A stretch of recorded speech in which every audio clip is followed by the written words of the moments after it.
are waiting for you, judges, kindly. Let's be here. We want to begin. DJ.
Products of photosynthesis. That stage, the end product of photosynthesis in that stage is glucose. That stage of photosynthesis, end product is glucose.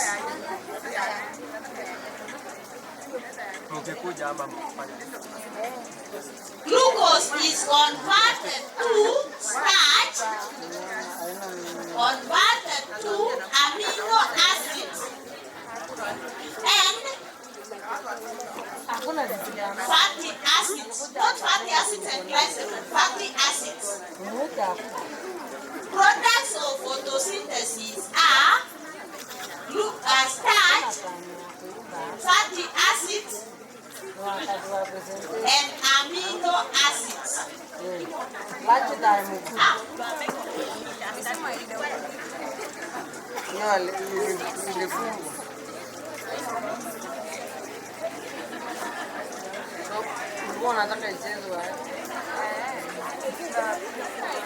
Excuse me, is that quite clear? I started in 2 stages. Assuming that you are aware of the stages of photosynthesis, light stage and dark stage. Dark stage is about peroxide fixation. The product of the dark stage of photosynthesis is glucose. But glucose is not allowed to accumulate in the cell.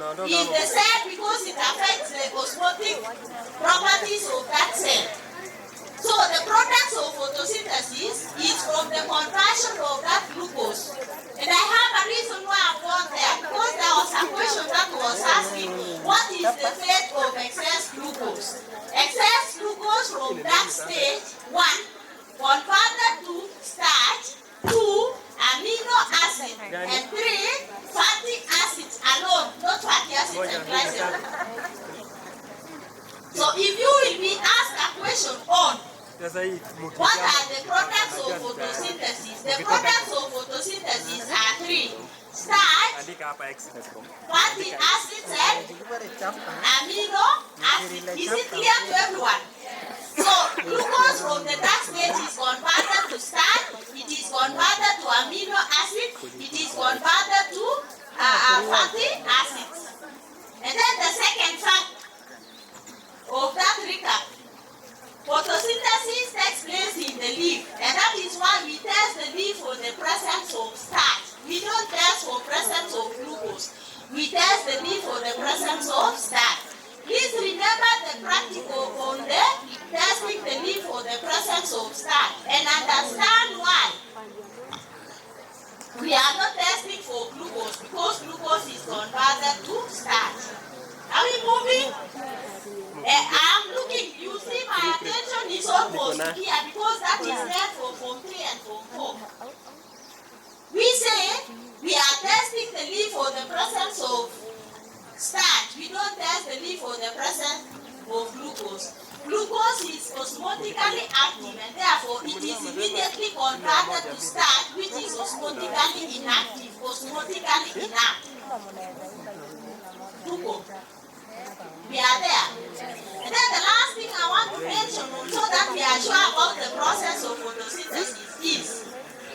It takes place in the leaf, and that is why we are testing the leaf for the presence of starch. Then what happens to these products of photosynthesis? They are translocated to 3 regions. I wish you note somewhere.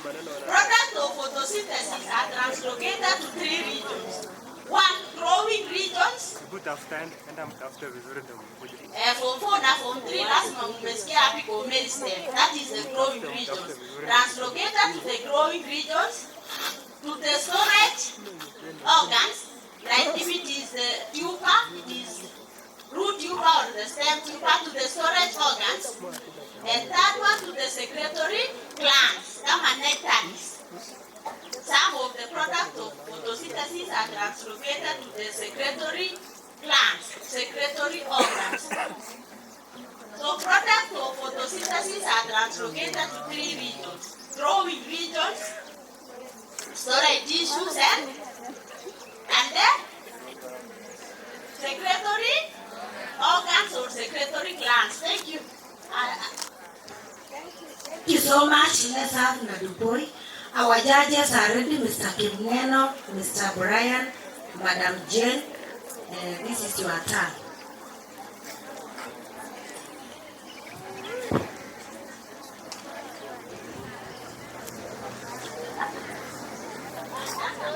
Sorry for interrupting. Ms. Kalamata has something to say. 1 minute. Thank you, Madam Kilele. Still on the process of photosynthesis, you may be asked the following questions: the role of light during photosynthesis, the role of chlorophyll, and the role of carbon dioxide. So hope you are writing so that I can give you the answer. The light, explain the role of the following during photosynthesis. The first one is the light. So you write, it provides light energy. It provides light energy used to split water molecules. Provide light energy. So that is the key word. So underline to provide light energy. To split water molecules into oxygen molecules and hydrogen atoms.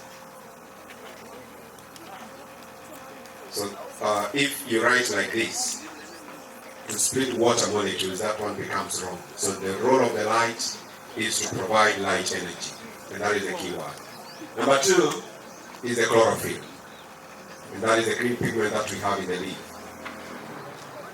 And also so the main role of the chlorophyll is to trap light energy.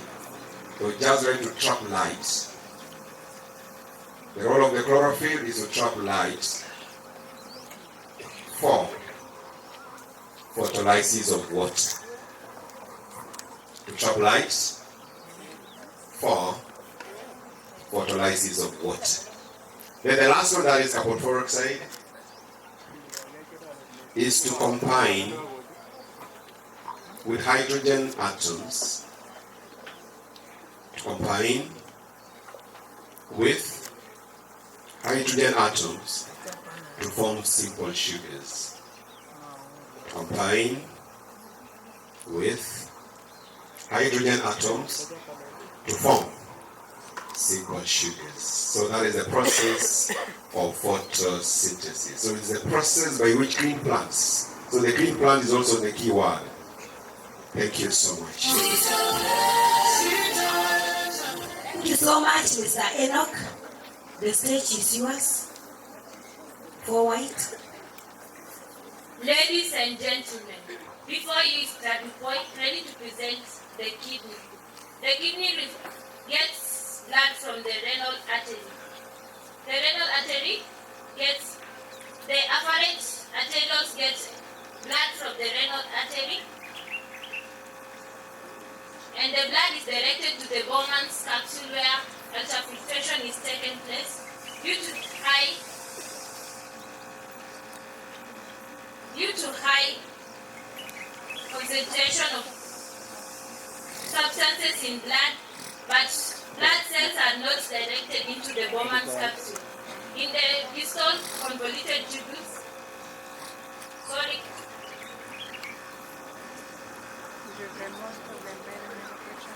urea and water is allowed to pass into the loop of Henle, where water is absorbed by the help of antidiuretic hormone, which is produced in the pituitary gland, and sodium ions are reabsorbed by the help of aldosterone hormone produced in the adrenal glands. In the distal convoluted tubules, water is also absorbed, but the remaining water and urea is given out as urine collected in the collecting duct. Thank you.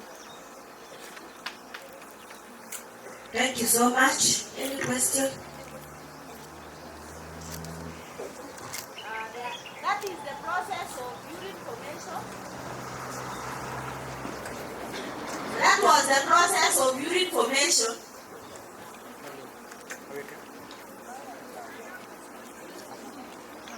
Correction is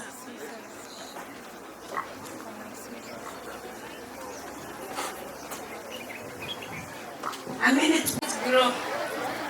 You don't know about seed dormancy? What's that? It's the period of rest in which a seed cannot germinate, even provided the condition necessary for germination. Because of what? Maybe because of hard and permeable seed coat, and the presence of chemical inhibitor, and also low concentration of hormones. What will I do?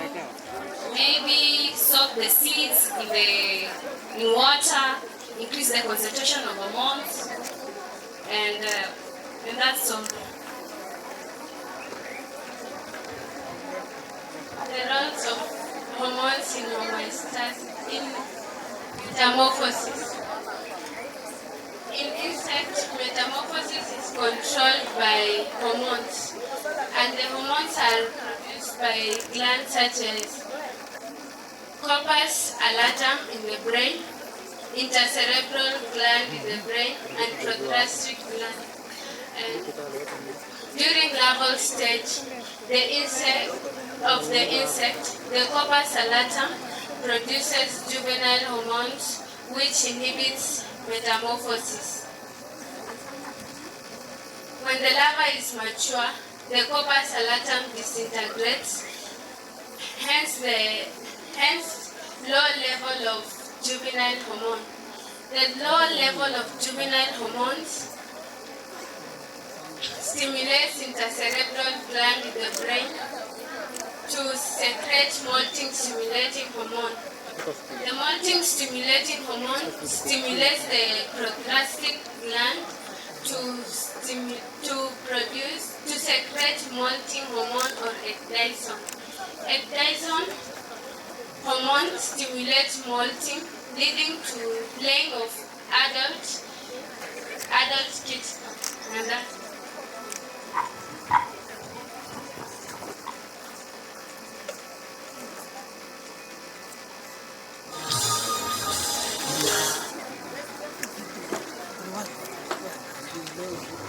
Question? Wait for the question.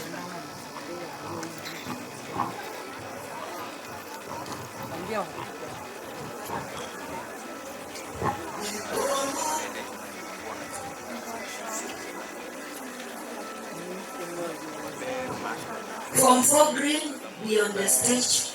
4 green. 4 green. Violet, do you have any item? We are under the advert narrative dialogue. Kindly come.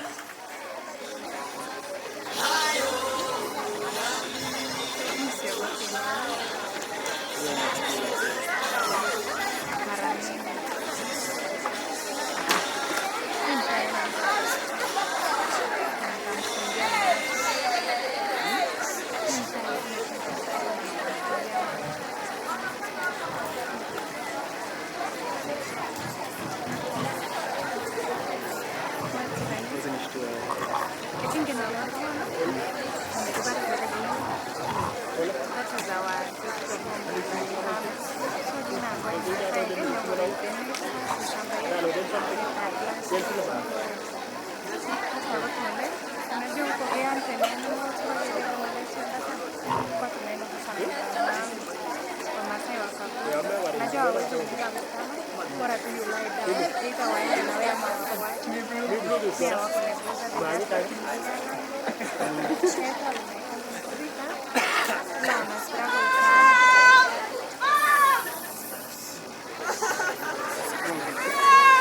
Mountain heals immediately, preventing the spread of malaria.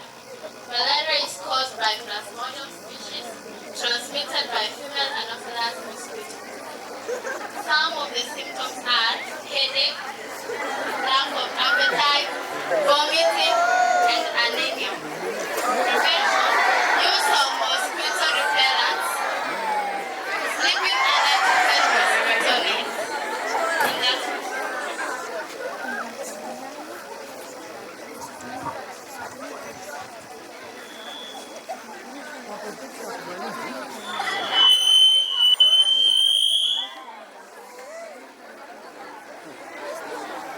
Wait for the question.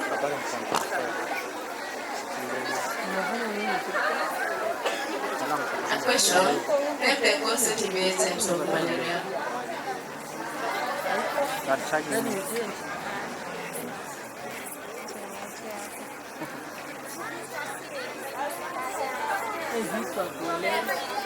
Thank you so much. Let's have Form 4 Violet. Form 4 Violet. Remember, this category is advertisement, narrative, dialogue. We have the next is Form 4 Violet, then we move to Form 3. We are going to go in the order 3 green, 3 yellow, 3 blue, 3 white, maroon, they don't have, 3 red, 3 purple, 3 violet. So let's begin having 3 green. 3 green.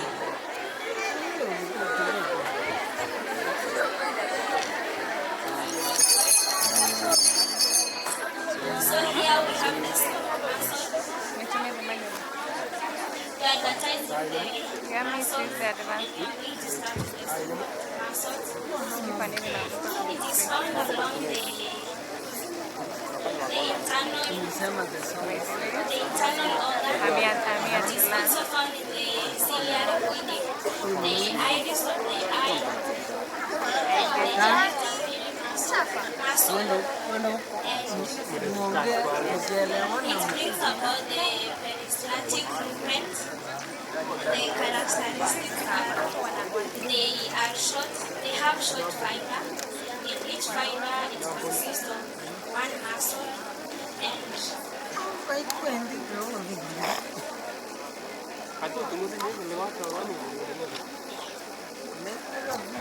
okay.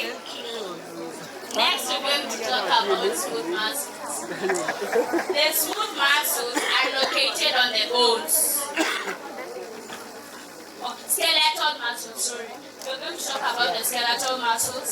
They are located on the bones. They contain elongated fibers with striations.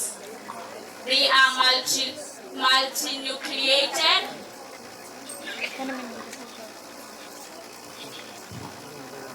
Each fiber contains of myofibrils, and the myofibrils contains protein strands called myosin and actin.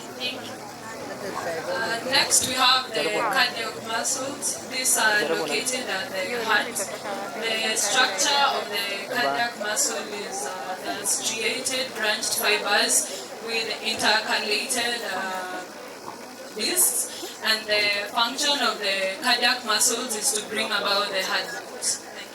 By the way, the skeletal muscles plays a very important role in locomotion. Thank you.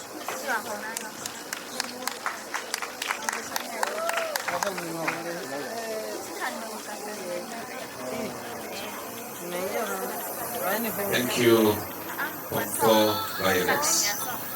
I have a question for you that have smooth muscles.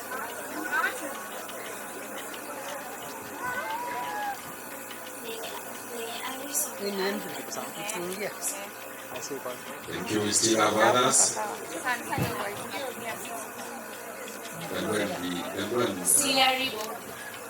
Thank you. Another one.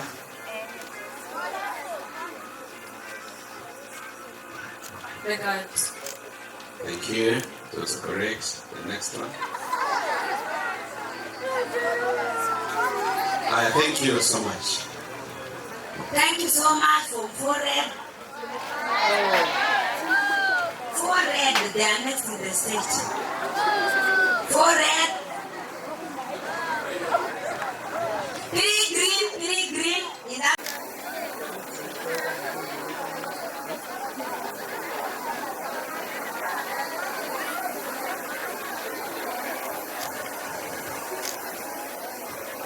Let's not confuse demonstration and advertisement.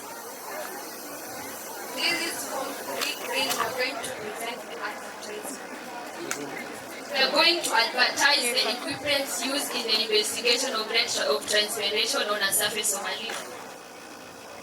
So this is a stopwatch. You use it to time yourself when you are doing the investigation. And then this is the content inside here is anhydrous cobalt 2 chloride, and you should not touch it with your hands. Okay?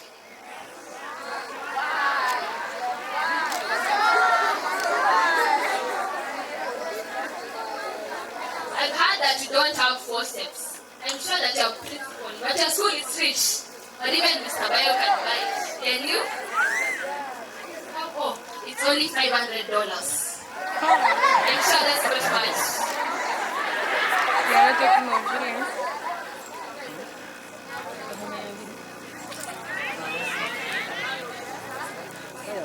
And this is a glass light. Simona, glass. I'm doing glass. Sawa njoi. Nakushika.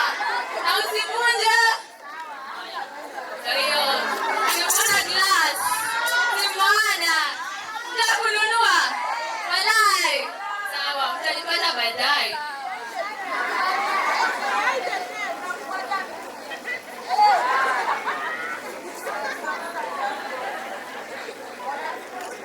And this is our beaker. We use it to store water for the investigation. Thank you.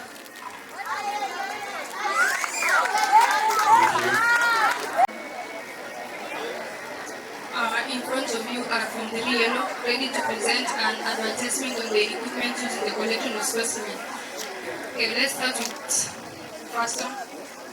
This is a sweetnet. It is used when catching flying insects. Example, bees, fleas, and etc. Thank you. Next. This is a pair of forceps, and it is used for picking stinging animals and plants. For example, centipede and stinging nettle. Thank you very much. Thank you. The next. This is a handle, and it is used to enlarge objects and to observe the external features of animals. Thank you very much. Hope it's understood. Next. It is used for sucking small animals from the back of the tree and from the rock surface, e.g. termites. Thank you very much. Let's have the next. Me here is a bottle specimen used to build collector specimen. Thank you very much. If you want this equipment, you are welcome to Wadudu's company. They are readily available for you. Please like our video, share and subscribe. Thank you very much. Any questions for them? Three blue. They don't have. 3 red, very fast. 3 red, and we are ready to present for you the external part of a leaf On the external part of the leaf are leaf margin, leaf shape, leaf pressure, and veins.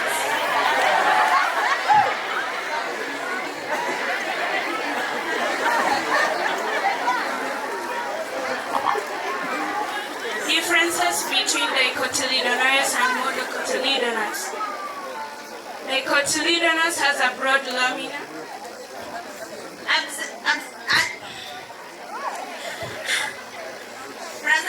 narrow lamina. It has presence of a midrib, Absence of midrib. presence of a leaf petiole, Presence of leaf shed. has presence of network venation, Presence of narrow parallel vein.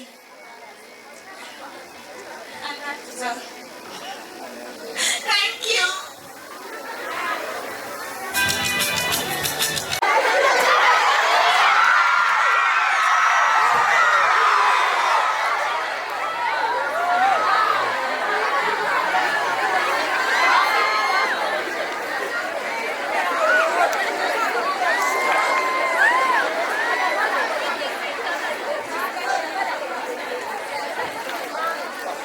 It is cytology. Let's clap for her. Another random question very fast. Maroon, purple, silver, violet, red, blue, green.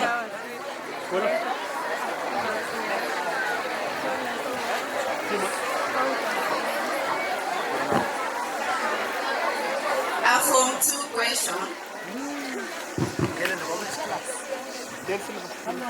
Name the antigen that determine human blood groups. Name the antigens that determine human blood groups.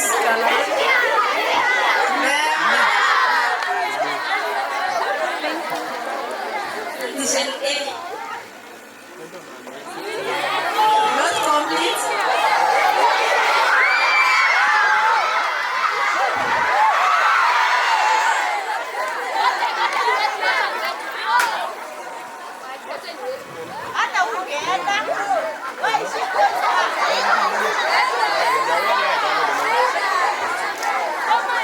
Protein. A and B. Okay, as you come in front here, let us be facing the camera. Are you aware that the camera is behind us?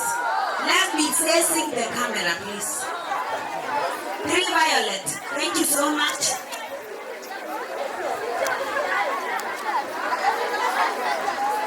My name is Francisca Chiruto, and according to my research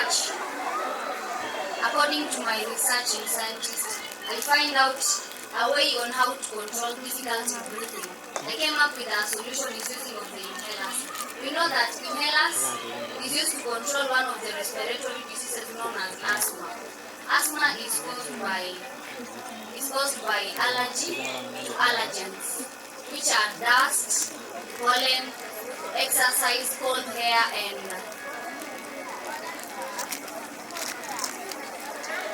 cold air. So asthma, this is how we use it. So you hold it and then you put it in your mouth and then you press once. Alafu, don't open your mouth. You close it for a moment for it to diffuse, and then inhaler is used to open the airway muscle and open the airway passage. Another one is administering of drugs. That is my solution. It will be available in all medical center and we will supply it. Get yours. Thank you. Question. Stand for a question. Question.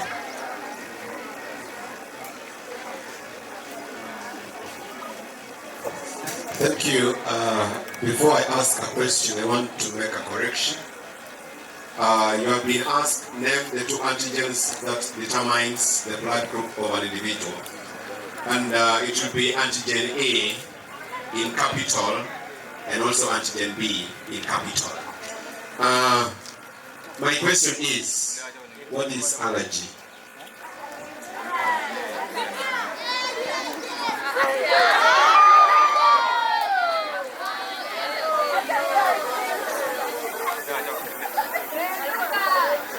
It's a hypersensitive reaction to the body.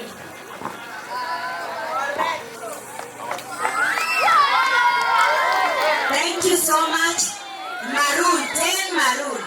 10 maroon on the stage, followed by purple, silver, violet.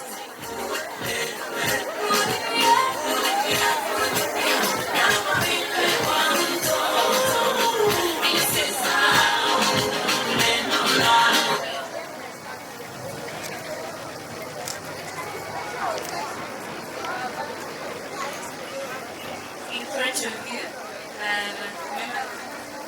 members of grade 10 Maroon, we want to advertise this light microscope. This one, if you're able to purchase, we'll give you the contact. You'll send the money. For delivery, it's free.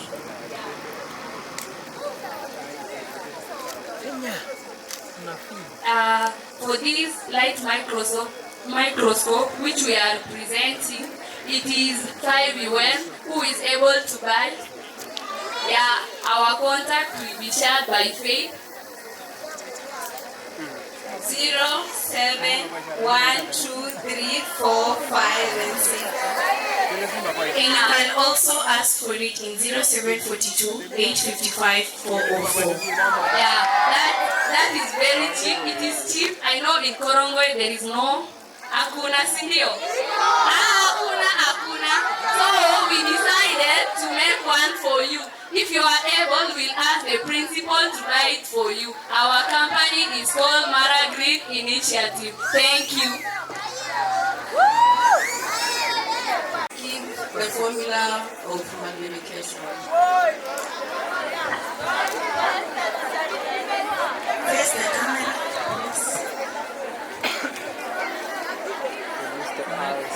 So for magnification, it is eyepiece lens magnification multiplied by objective lens magnification. Correct. Thank you so much, Silva on the stage very fast. Ngoje. Mmesikia about watch? Mmesikia. Yaani madem warembo kama nyinyi mmesikia about watch.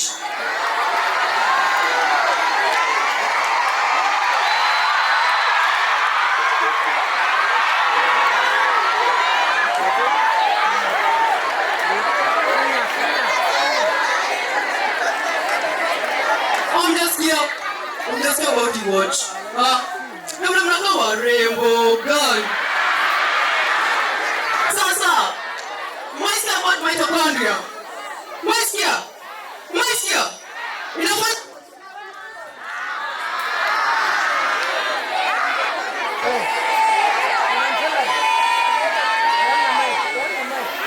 Inafanya nini? Mmesikia? Nani anaweza kuja tu one person? What?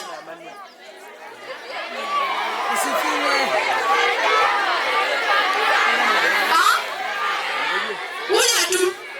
Kama jamaa ni mrembo kuja. How do you feel? Hebu kuja.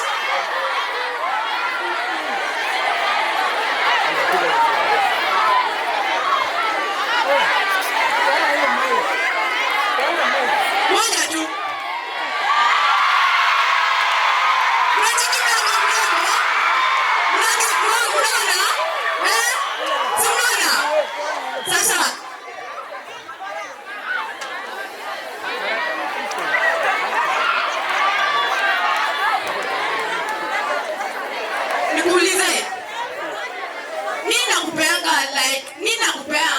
Nguvu ama ndio move faster ama inakupea energy.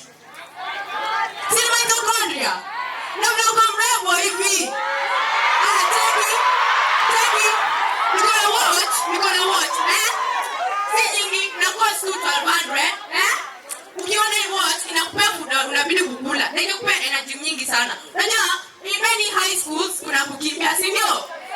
Na si kuna ka profit kidogo. Sasa hii watch inauza tu 1500. Teachers, mnaonaje? 1500? Si nyingi sana maje? Ni nyingi. Wako na pesa, si ndio? Wako na pesa. Wana pesa? Hawana? Teachers, wana pesa? Wamenyamaza. So, to buy this watch is 1500 shillings. Mnakuja kuget in any partnership place in our market. You go on. Come, yo, it's used. The mitochondria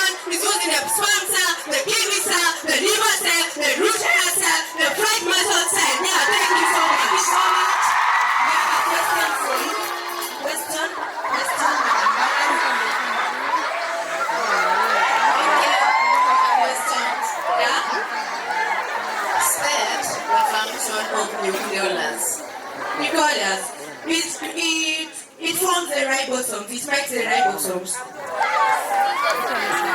Correct. Thank you.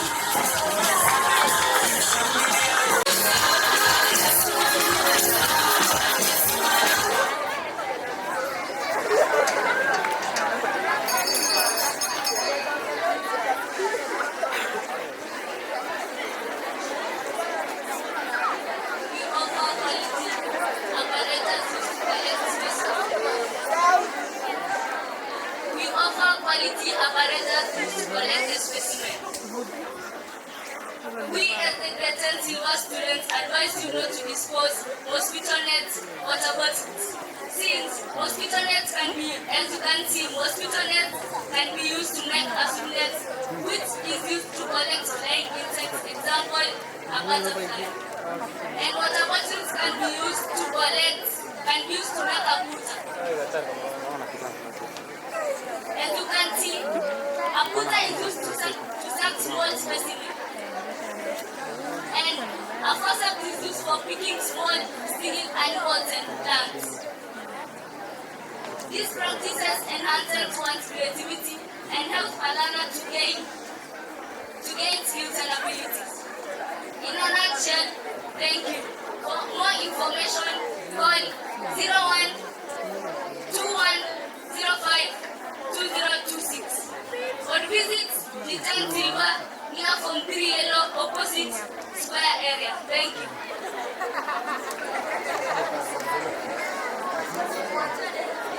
Okay, a question. We are discussing on the apparatus used for collect specimen. Okay, one of them is the butter. Why is the butter made of glass? Why is a butter made of glass?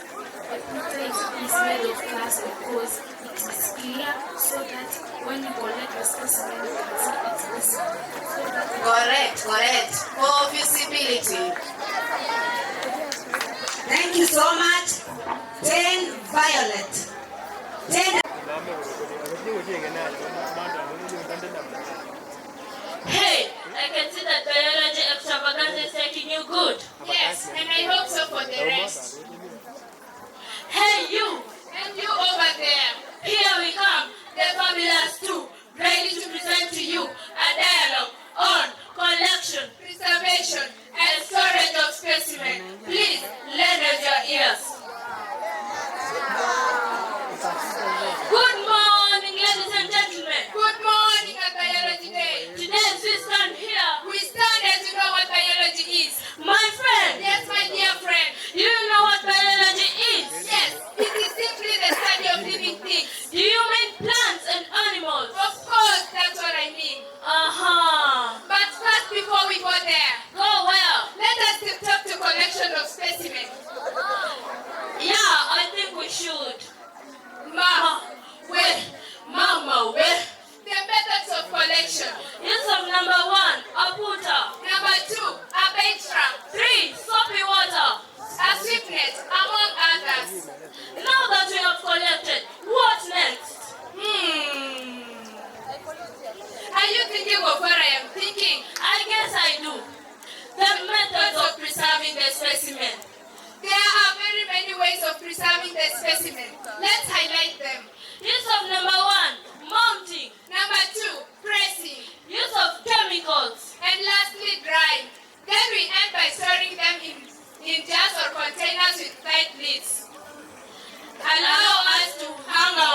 Lights, camera, action we play.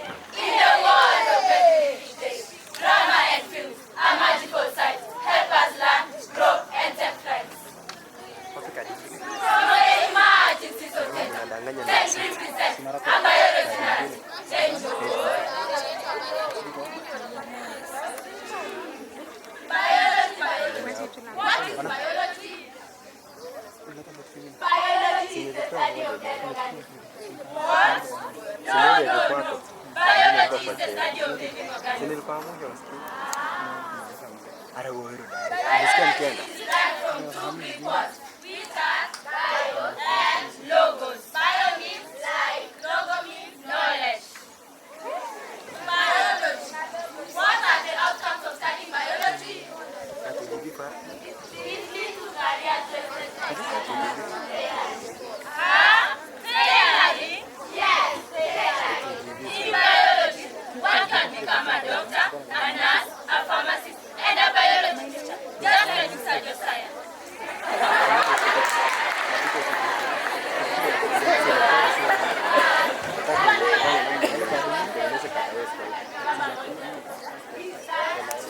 Yes, it's really true. Biology has many career choices.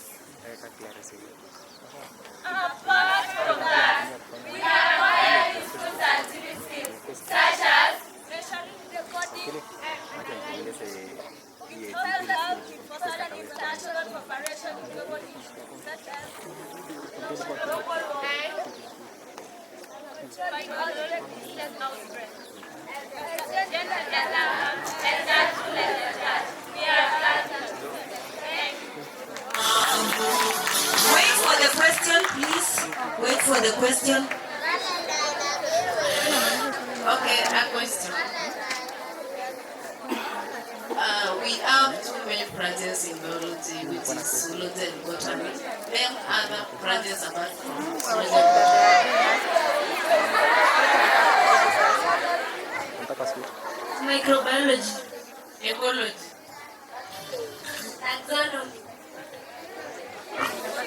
Thank you so much. The ribs are moving downwards and This one will make the thoracic cavity, the volume will decrease while the pressure increases, which makes the air to be forced out of the lungs and it moves out. And now we have come to a conclusion that says, during breathing in or during breathing, there is one part in the brain that controls breathing, and that is medulla oblongata. Thank you.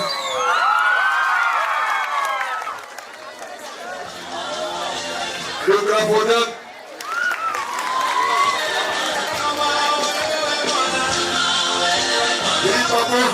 Three Papa, please come to the bus. Three red, forward. Three red, for tayari. Ventricle and left ventricle. The left ventricle has thick wall, which enables it to pump blood to distant parts of the body. The auricles has thin wall, which receives the blood.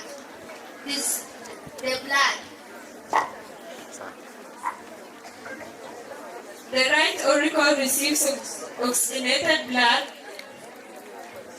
The right auricle receives the oxygenated blood from the rest of the body. The deoxygenated blood goes to the right ventricle.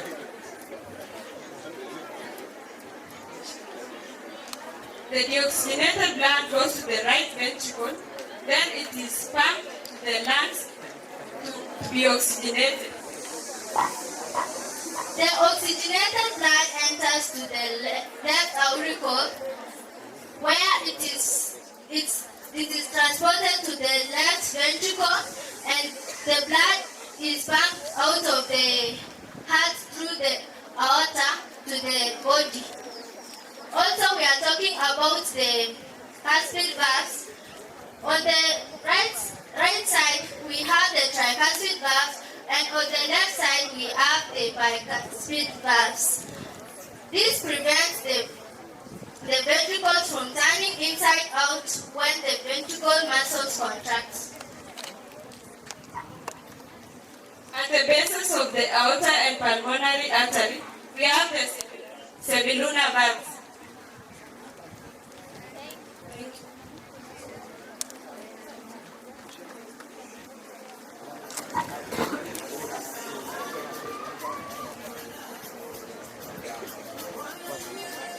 What? Come forward very fast.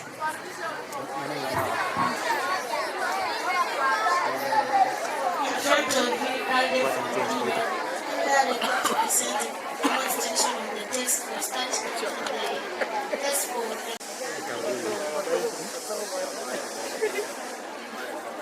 You can see the color as brown, black. This indicates the presence of starch in the food substance. And that is the test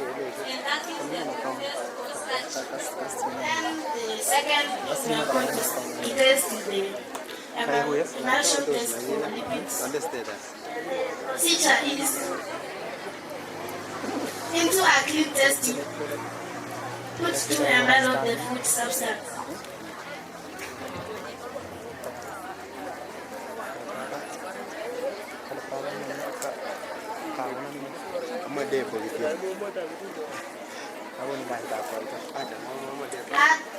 Add 2 ml of the ethanol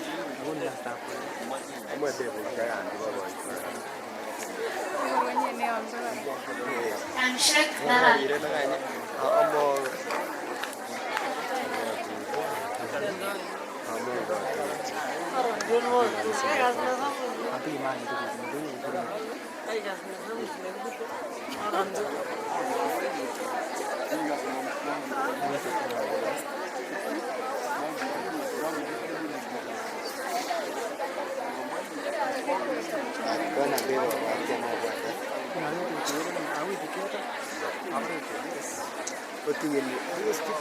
Transfer the contents in the intestine into another intestine containing a half full water.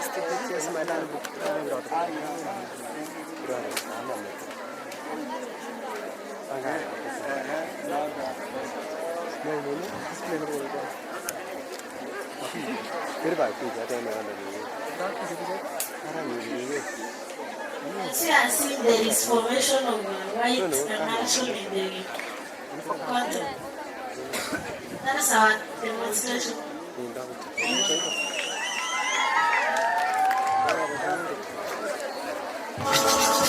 Thank you.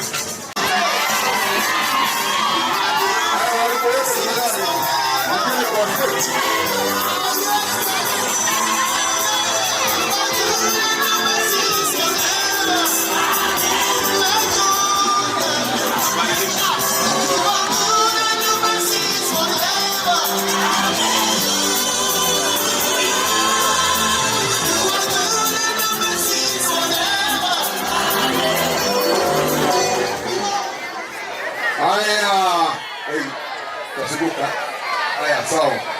Kama ulisikia?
tunakuja kuendelea. Long time. Haya, wapi president of that? Haya.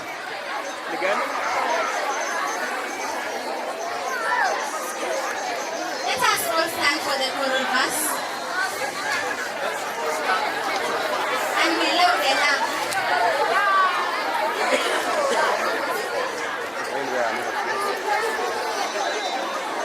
Let us remain silent kindly. Kila mtu anyamaze. Let us now begin. Who are we? What do we study? Why do we study biology?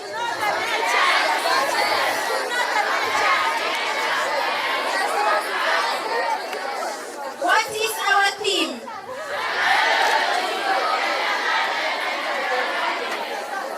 Let us all recite the last words.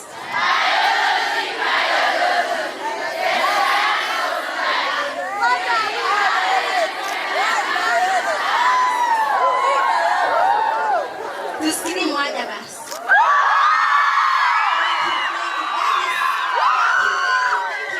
That is biology. I'm saying when you will be reciting it every time we are breaking off for either a meal or a break too. Sawa sawa. Thank you. White, ready to present the process of photosynthesis.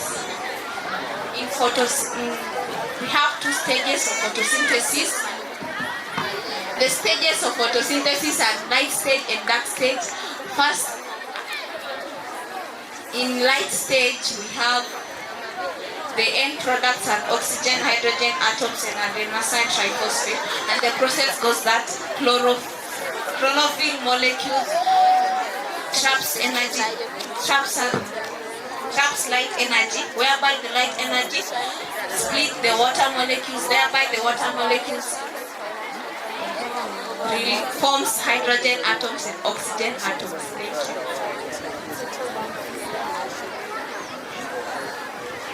Thank you.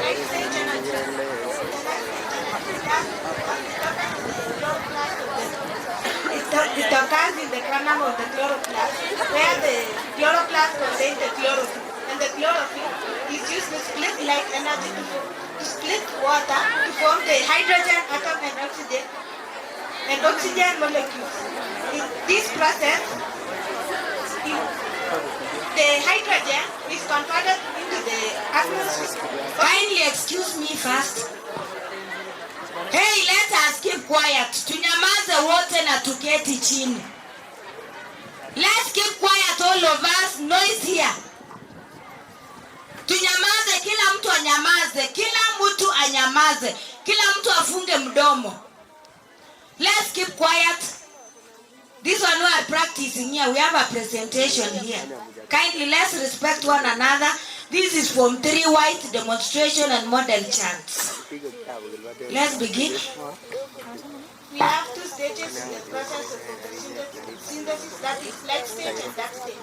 And in the light stage, it occurs in the kernel of the chloroplast, whereby the chloroplast contains the chlorophyll. And the chlorophyll traps light energy to split water molecules into hydrogen atom and oxygen atoms. And this process is called the photolysis. The end product is the hydrogen atoms and the oxygen. The oxygen is converted into the atmosphere and the hydrogen is converted into the dark stage, whereby the light energy, which was used to split water to form the hydrogen atoms, is converted into the chemical. This is the adenosine triphosphate. And the adenosine triphosphate is used in the dark stage. The hydrogen combined with the carbon dioxide to form the simple carbohydrates and water in dark stage. And the process is called carbon dioxide fixation. The end product are the amino acid and the fatty acid and the glucose. The glucose is not stored in the cell, rather than it is stored in form of a starch. This is because starch is osmotically inactive in the cell. That's the end of our presentation. Thank you.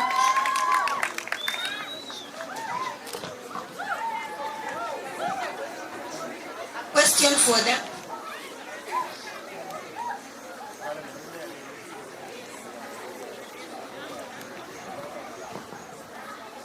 Okay, a question.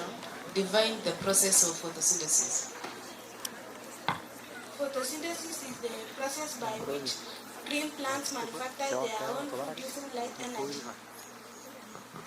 Okay, correct. Thank you so much, Maroon. 3 marks. Of plants, we have bryophytes, pteridophytes, and spermatophytes. In spermatophytes, we have 2 divisions. These are the gymnospermae and angiospermae. In angiospermae, we have 2 divisions, monocotyledonae and dicotyledonae. And these are the examples, the maize and the bean. As you can see, the bean has the taproot and the maize have fibrous roots. Another difference is that the monocotyledonae has leaf sheath, while the dicotyledonae has the leaf petiole. Again, the dicotyledonae has the parallel venation, has the network venation, and the monocotyledonae has parallel venation. The dicotyledonous leaf has the midrib, while the dicotyledonous has the midrib, while this monocotyledonae does not have the midrib. Thank you so much. Question. Correction and question very fast.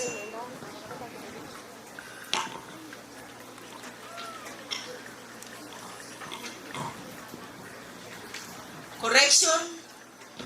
Both of the leaves have the midrib, both the monocot and the dicot. The other mistake is we have 3 divisions: bryophyta, pteridophyta, and spermatophyta. And then we have under spermatophyta we have 2 subdivisions: gymnospermaphyta and angiospermaphyta. Under angio we have 2 classes: monocotyledonae and dicotyledonae. Thank you so much. 3 blue.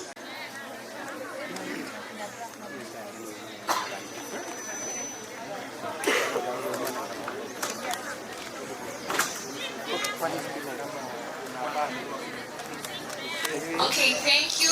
And you are the 3 blues again, the legends, and we are ready to present to you a demonstration on light microscope under the sun. I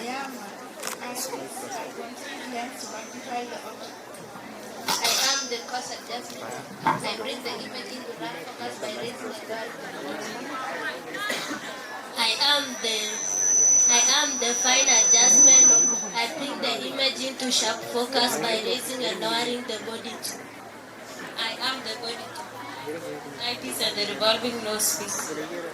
I am the revolving nose piece. I hold the objective length in place, thus enabling the change from one objective length to another. I am the stage, a flat platform where the specimen on the slide is placed. I am a mirror. I reflect light through condenser into the stage.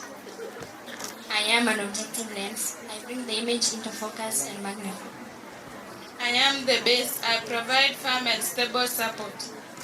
I am the clip. I hold the slide in position. I am the diaphragm. I am an aperture that regulates the amount of light passing through the condenser to illuminate the system. I am the condenser. I concentrate light on the stage. I am the arm. I support the body to eat and stage. Thank you, and those were the parts of the light microscope.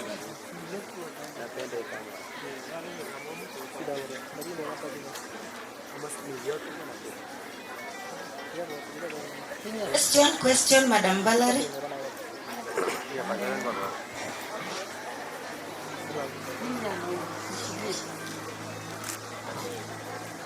A question. Explain why electron microscope is safe to the eye. I repeat. Explain why electron microscope is safe to the eye.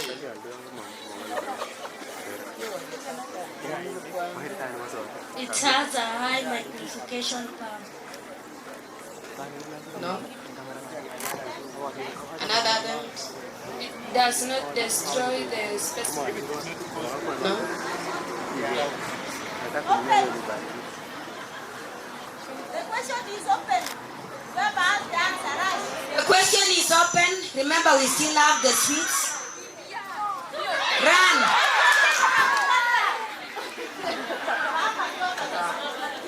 Because it does not use light, it uses the beam of electron.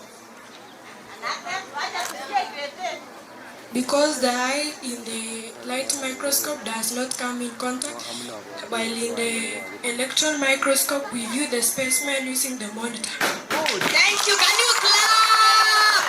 About this. Come alive. You use the electron microscope does not come in contact with the eye. You view using the monitor. Thank you so much, Madam Kilele. Under the guidance of Mr. Josiah, we, Form 3 Yellow, presents the nephron. Welcome.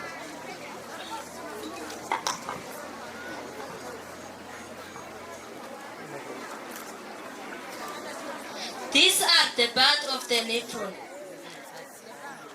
We have apparent artery. Which brings the nephron from the renal artery? Afferent artery. Which takes blood away from the nephron to the renal vein? Podman capsule. It encloses the glomerulus. Glomerulus. The network capillary which is enclosed by the Podman's capsule to facilitate ultrafiltration. We also have proximal convoluted tubules.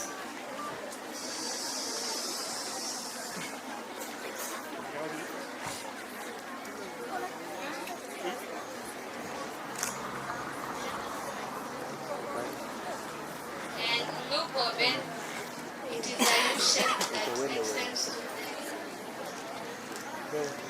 the distal convoluted tubules. It is coiled and extends into the loop of Henle. Collecting that. It collects urine. It collects urine from several nephrons and directs it to the pelvis and ureter. Adaptation of nephrons to its function.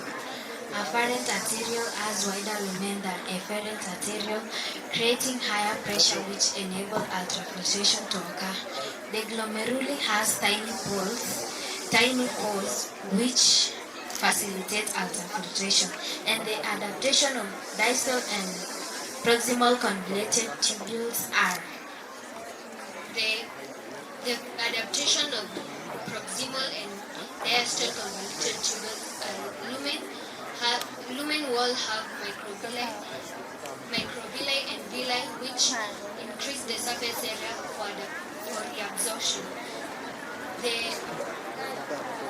It is long and highly coiled. As you can see, it is long and highly coiled to increase the surface area and create time for reabsorption. It is one cell thick to reduce the distance traveled by substances. The tubule is highly vascularized with blood capillaries to enable transportation of reabsorbed materials. The cell lining into the tubule has numerous mitochondria to provide energy for active transport of substances. The loop of Henle has the following adaptations. 1. It is long to increase the surface area for reabsorption of water in mineral salts. 2. It has countercurrent flow for establishment between between filtrate flow and supply of blood in capillaries, creating a steep diffusion gradient for efficient reabsorption. Thank you.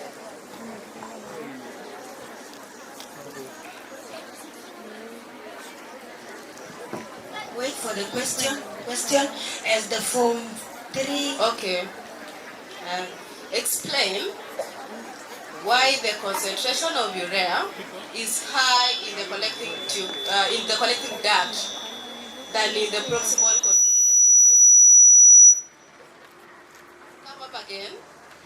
Explain why concentration of urea is high in the collecting duct than in the proximal convoluted tubule.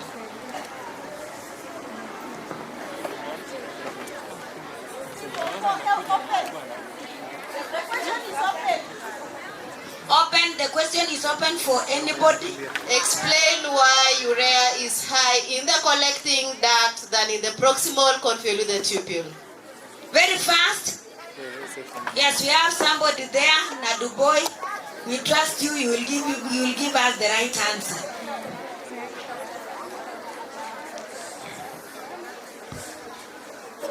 In the convoluted tubules, most of the water is absorbed, so urea is less. It's absorbed, reabsorbed, so water is less, but the collecting duct, most of the urea comes from different nephrons.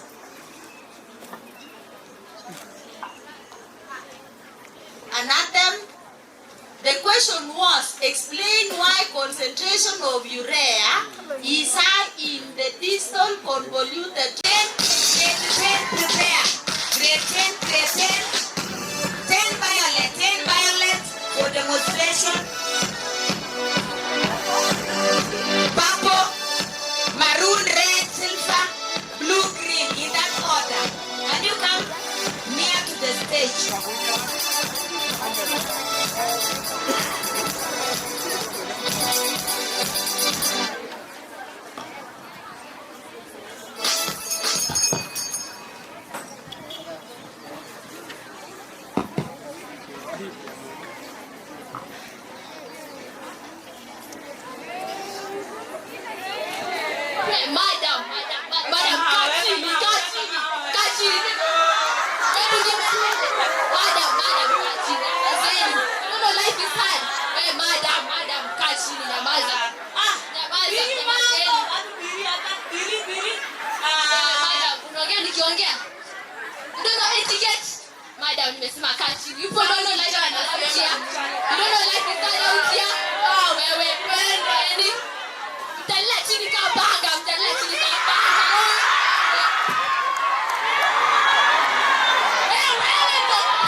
Yes, how are you from 3 green? What is going on? We look at that. It has been a song every day. You have never changed, teacher. I've been saying every day. Okay, I'm sorry, I'll go and look. I know when it comes to food, you like that one. But there was many women's food. The buffalo had a lot of cupboard forks, I know. I said I look. Okay. Yesterday we learned about transpiration push. Transpiration push. I was young at class. Transpiration pull. Oh, Anita, why are you saying transpiration push? Pardon? It's because water push it like this. No, it is not transpiration push. It is transpiration pull. Under absorption of water. Yes. Absorption and movement of water from the roots of the stem to the leaves. Right? Yes. We are going to demonstrate it right now. Very fast.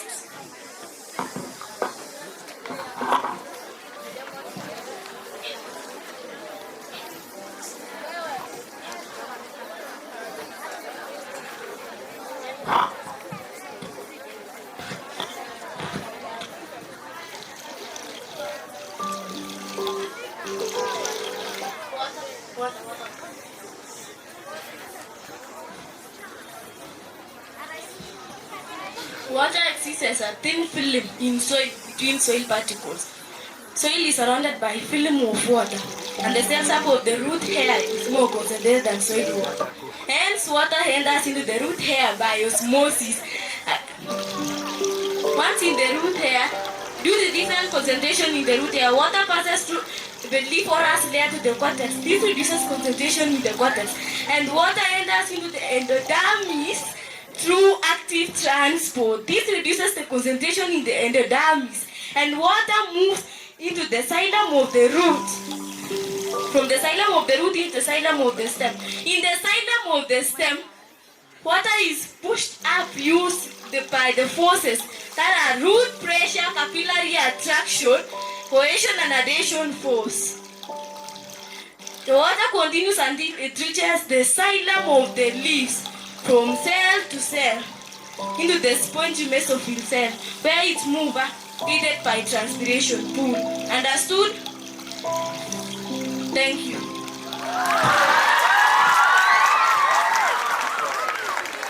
Thank you so much. Do you have any question for them? Yes. 10 Violet. As they are being asked the questions, 10 Violet, be on the stage, behind.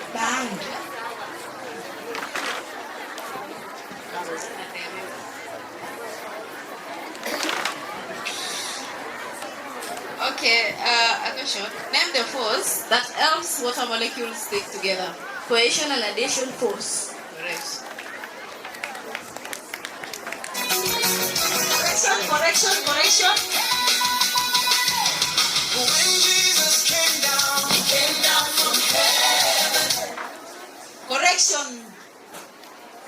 Force that holds the water molecules together is cohesive force. And then movement of water from four, that was an essay. I want to present to you a model chart consisting of collection, preservation, and storage. The apparatus we use during that procedure. You are all welcome to go with us, and we are going to start with our teacher Michelle. Thank you. The first specimen we use is puta. Function of the puta is apparatus puta. Function of the puta is uses in suction of the animal specimen. An example, we suck some animals like small insects so that we can see it through this puta because it is transparent. Function of the second one is tunnel funnel. This tunnel funnel is made of plastic, wire mesh, and there are some chemicals down here. In here, this one attract the insects so that the insect will be collected through tunnel funnel. As you can see here, we have a sweep net. This sweep net is used for catching flying insects. As you can see, there is a bait trap. A bait trap is used to lure the specimen into the trap. It depends on the size of the specimen that is lured in. We have the soapy water. The soapy water breaks the surface intention of water. Once the specimen gets in the water, it is not able again to come out of the soapy water. We have the pitfall trap. The pitfall trap it is found under the ground, like it is deep in under the ground, so that it can trap animals that are crawling, the crawling animals. Okay, as you see here, we have a specimen bottle storage. This is used to store collected specimen. It is made up of a glass and or a plastic. It is made up of a glass for it to be able to be seen clearly. It has a lid and or a cap used to prevent the specimen from escaping.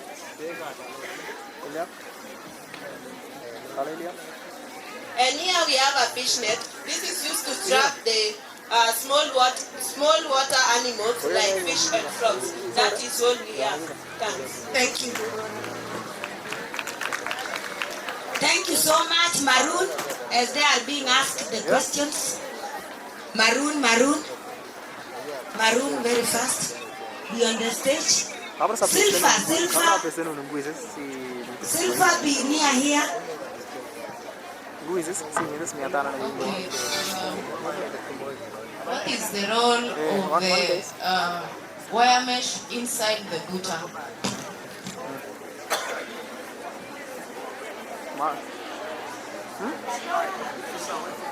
You've not shown, it is there. What's the role of the wire mesh inside the butter?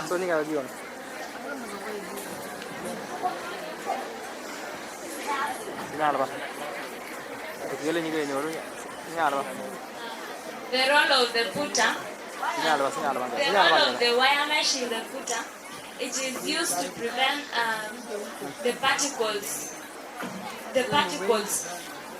When the role of a wire mesh in a putter is so that the specimen will breathe in and out.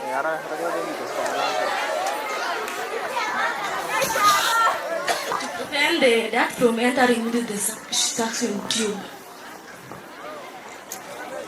To prevent the dirt.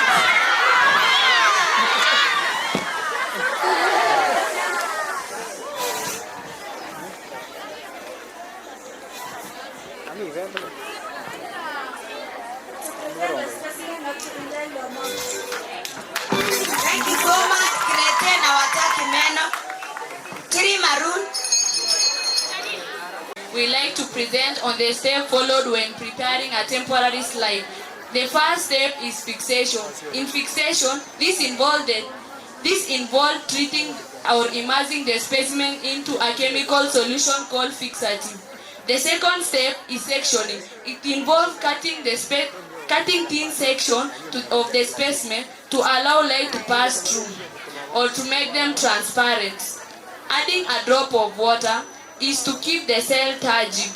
Also, we have staining as number 4 is adding of dye to make it clear and more visible. The fifth step we have mounting, which involves putting the specimen on a base or on a base so that it can be easily viewed. The last step we have covering, which involves putting the cover slip over the specimen to avoid trapping air bubbles. Also, we would like to show you and to experiment how to use a light microscope to view the temporary slide. In this case, we shall use this one as our sample. Because we don't have an onion, we'll just assume that this is an onion. Because we are CBC students, so we'll assume that this leaf is an onion. So the first step is cutting into 4 sections. We don't have a scalpel, so we'll improvise using our hands.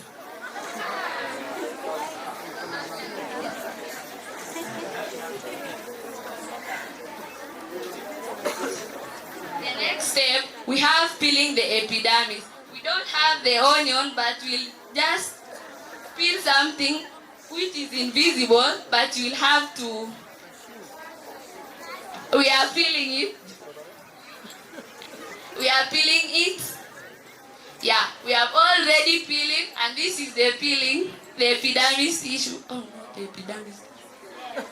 Yeah, we have already peeled. Now the next step is adding the iodine solution. So we don't have the iodine solution, we will add water. No, now the water is the iodine solution. Add a drop.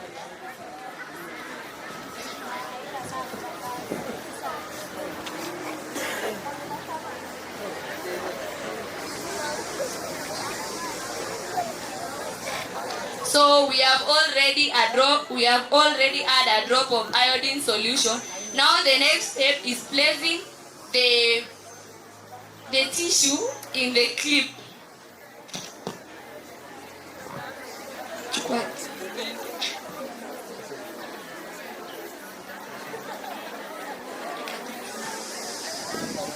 We have already placed the tissue in the clip, so we want one of us to observe.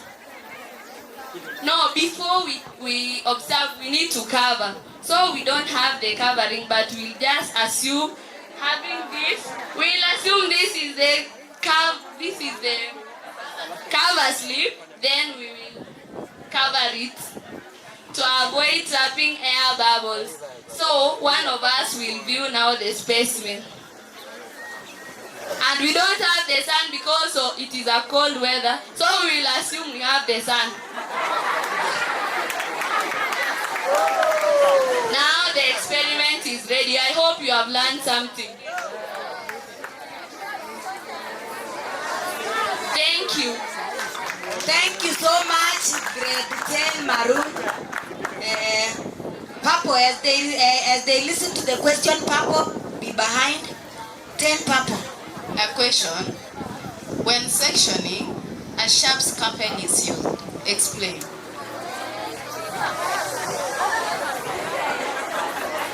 Avoid damaging the tissue. Correct. Good. Let's clap for 10 Maroon.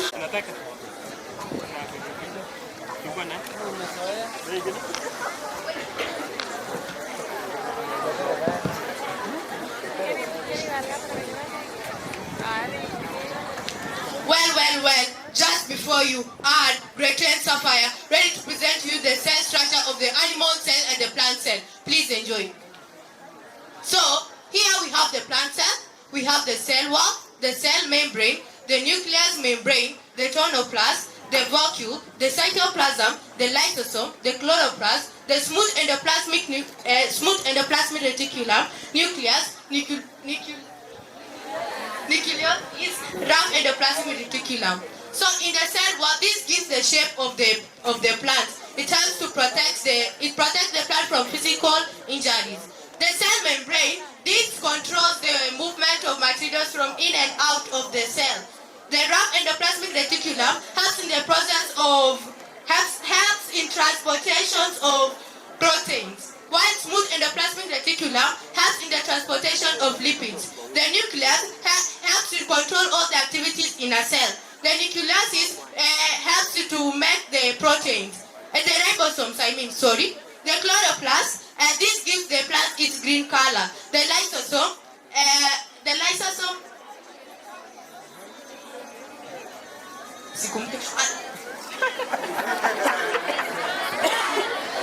destroy all unwanted cells. Yeah.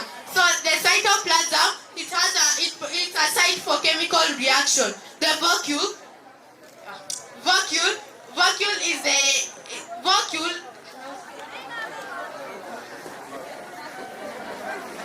The subvacuole, this contains the digested sugar and salt that gives the cell the osmotic property. Yeah. The nucleus membrane, this protects this contains the chromatin, which the chromatin is used for DNA. It contains the hereditary materials. Yeah, I think that's the plant cell. The animal cell. Yeah. Animal cell. We have the nucleus. The nucleus controls all the activity in the cell, as I have said. The rough endoplasmic, this transports the proteins. The smooth endoplasmic reticulum, this transports the lipids. The cytoplasm, this is where chemical reaction takes place. The ribosomes, this helps to provide the site for making proteins. The cell membrane, this helps in controlling whatever goes in and out of the cell.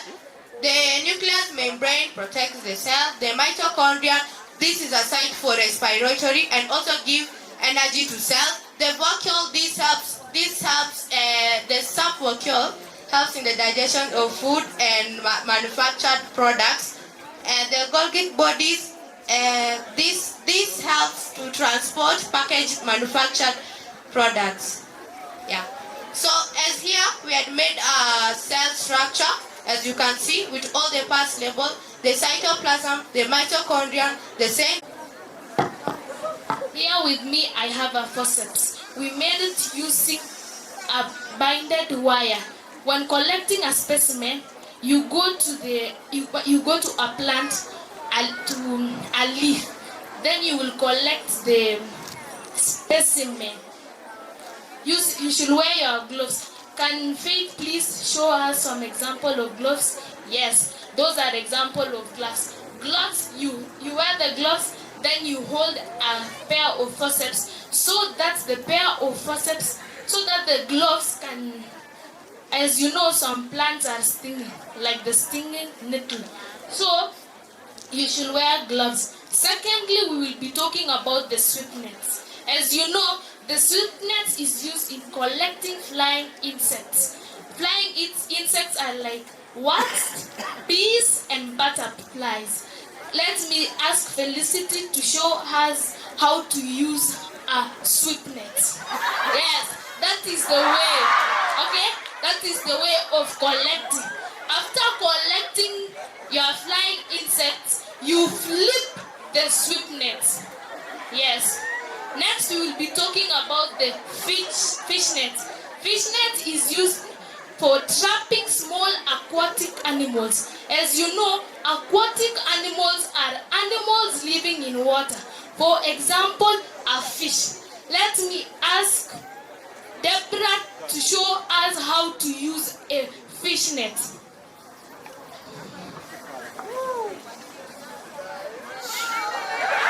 Yes, that is the way of using a sweep net. Let me also, we'll be talking about a putter. A putter is used for sucking small animals from the backs of the treasures rock services. Let me ask Kaylin to show us how to use a putter when collecting small insects. Yes, that is the way of collecting using a putter. You should use the putter by sucking it so that this place over here can use to pull the insects from the ground. Yes. Vile mumeelewa. Now we are going to the pitfall trap. The pitfall trap is used for catching small crawling insects. As for now, we don't have a pitfall trap. A pitfall trap is dug underground. You can use a bucket. You dig a hole and you place the bucket and then you close it so that small crawling reptiles can enter it. Let me also go to the part of an envelope. An envelope is used for holding collected specimen like butterfly. As you can see, Rachel has a envelope, and inside the envelope there is a drawn butterfly. So what I'm encouraging you is that do not buy an envelope. You can use a piece of paper. Rachel, show them one example. Yes, that one. The next one is an hand lens. And hand lens, as you know, is a magnifying object. Is used for magnifying objects when observing them. As you can see, Abijah and Tracy have some pair of fossil in hand lens. Abijah, can you show them those? Yes, it is used when collecting small, tiny insects. Yes, as Abijah is doing there. If you want some, you can get them from the school laboratory. Next, we are going to see about the collecting bags. Collecting bags is used for storing, for putting. As you can see, Michelle and Faith have some collecting bags. These collecting bags were made by our home's science students. Can you please clap for the home science students? Yes, as you can see, in CBE, you can do a lot of things, not like 844.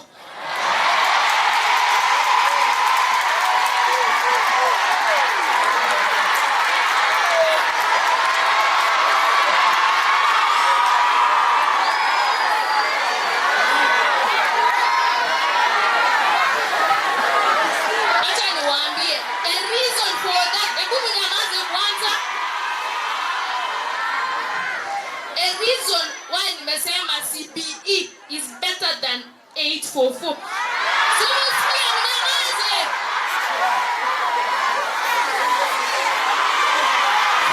Aya, keep quiet, wewe. Aya, nyamaza tafadhali.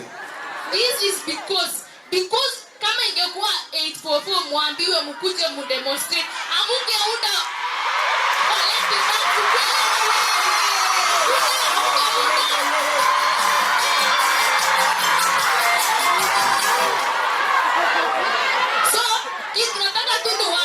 Form 4s and Form 3s, musidharau grade 10s, we are the best than you.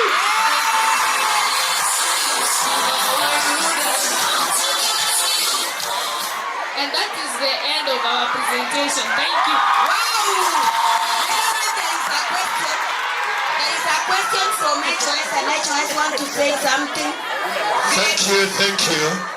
I just want to reward you for presenting very well. Thank you so much.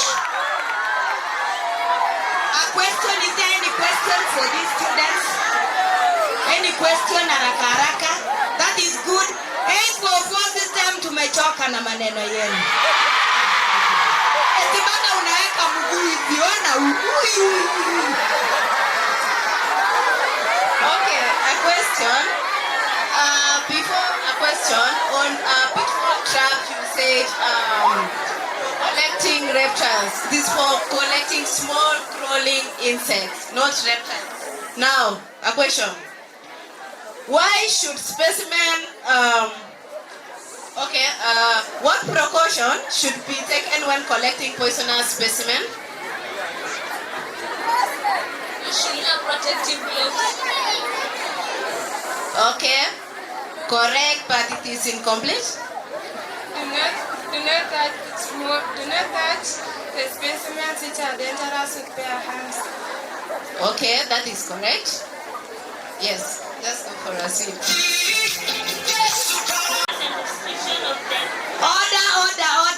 Order, kindly. Order, let's respect one another. We as grade 10 rec, we are going to present the careers in biology. And the first career in biology is wildlife biologist. In wildlife biologists, this involves studying animals in their natural habitat and conducting research to understand them better. In immunologists, this career involves studying the body's immune system and inventing vaccines. In food scientists, this career involves carrying out research to improve the safety and quality of food products. Genetic engineer. This career involves modifying genetic makeup of organisms to achieve their desired characteristics. Endocrinologists. This career specializes in hormone-related diseases. Pharmacologists. This career involves researching new medication that can treat diseases. Arborists. A career that involves studying, maintaining, and cultivating trees and shrubs. Physiotherapist. The career involves helping patients recover from injury. I urge each one of us to work hard to pursue this career in biology. Thank you. And we define biology as the study of living organisms. And biology also has various fields of study. For example, One of the fields in biology is parasitology. Parasitology is the study of parasites, and one of the careers is parasitologist. another one is taxonomy. Taxonomy is the study of scientific skills, classification and naming of organisms. Another one is bacteriology, the study of bacteria. Another one is genetics, and genetics is the study of inheritance and variation, and career under genetics is genetic counselor. Another one is mycology. The meaning of mycology is the study of fungi. Another one is cytology. This is the study of cells. We are presenting a skit on nitrogen cycle.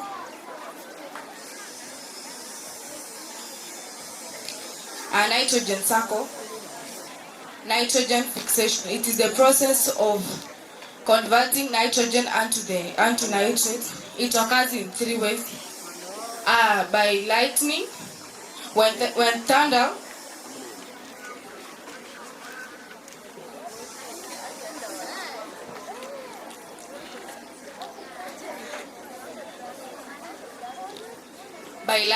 when thunder occurs. Lightning combines with nitrogen to form nitrate.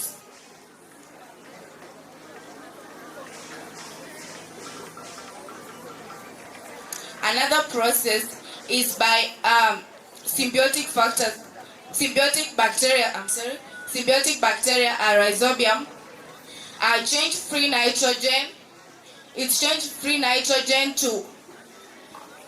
It fixes nitrogen to the plants. Another process is free nitrogen is taken by the free living organism in the atmosphere.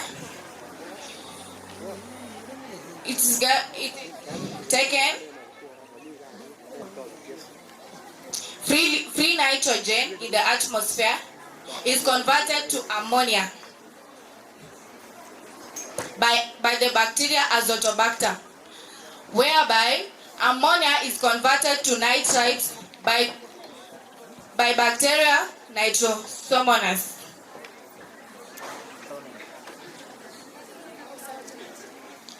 And then the nitrite is converted to nitrate by the bacteria Nitrobacter, whereby nitrogen is absorbed by plants, which make proteins. Another process is by when animals and plants decompose to form ammonia, whereby ammonia will be converted. Animals and plants decompose. By the decomposition, it is decomposed by saprophytic bacteria to be ammonia, then ammonia to nitrite, then nitrite to nitrate, then it is absorbed by plants. Another process is denitrification, whereby nitrite can be converted to free nitrogen by bacteria Pseudomonas, and then another process from nitrite to nitrate, from nitrate to free nitrogen in the atmosphere by the nitrificant bacteria. And that's the process of nitrogen fixation. That's the process of nitrogen cycle. Thank you so much. That is the play for green skit. Skit. We have also the play. We are doing simultaneously. We have the skit, the play. So we have also for green play. Let's be on the stage very fast. Having so much drugs. Dirty Terry! Why? Doctor! Viola is dying! Doctor! She's dying already! Daktari saidia mimi!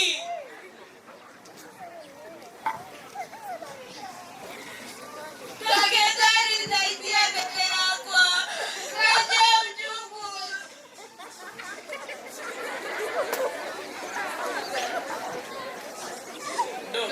Kuna venye tu hivi vizuri hadi na shiva.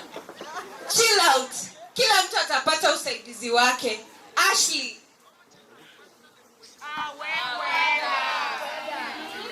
What I mean is, what did you have recently? Just normal pizza and chips. Ilikuwa ni nyundo Ashley. Just say the truth. Nilikula gidheruko Kibera. Ashley, you have cholera, and what you should do? What you should do, you should not eat contaminated food from such places, and also you should maintain your hygiene. Doc, achana na huyu.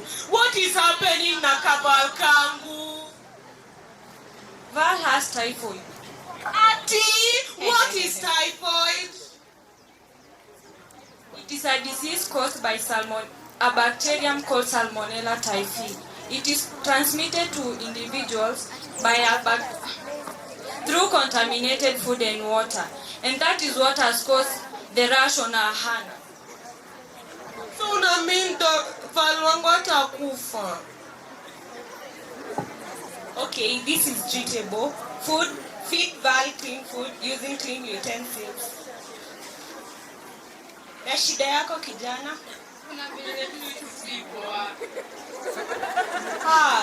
That's amoebic dysentery caused by entamoeba histolytica. You should drink treated water na mkwe wasafi, usikwe kashi.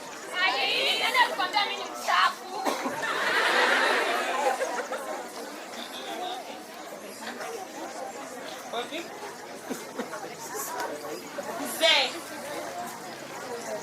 tukusaidie aje?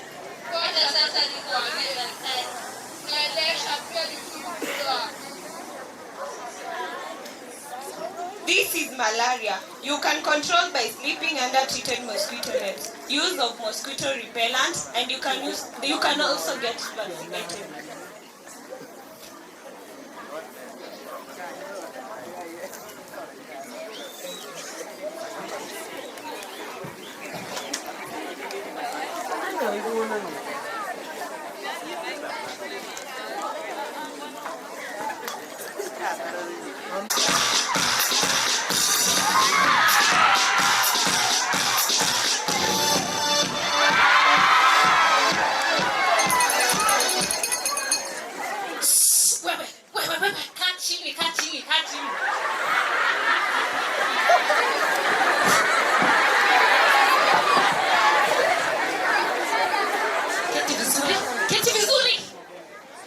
Okay.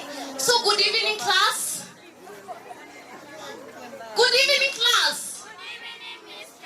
So, in our previous lesson, we learned about skeleton. Who can remind us what we talked about? In skeleton, we have two types. We have endoskeleton, exoskeleton, and hydrostatic.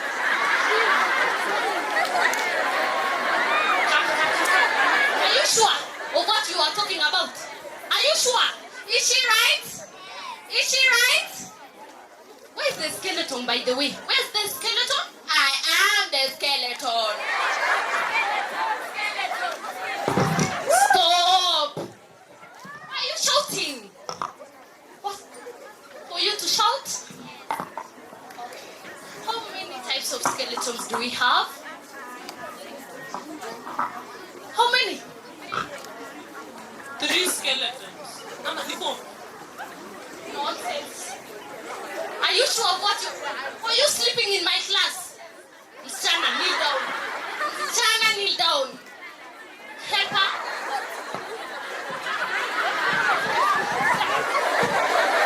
Skeleton is the head. Pons. Kichwa.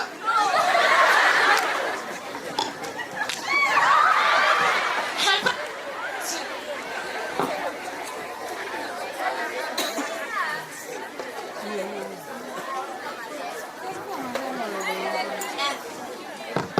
There are 3 types of skeleton: the endoskeleton, exoskeleton, and hydrostatic skeleton. Pardon, what?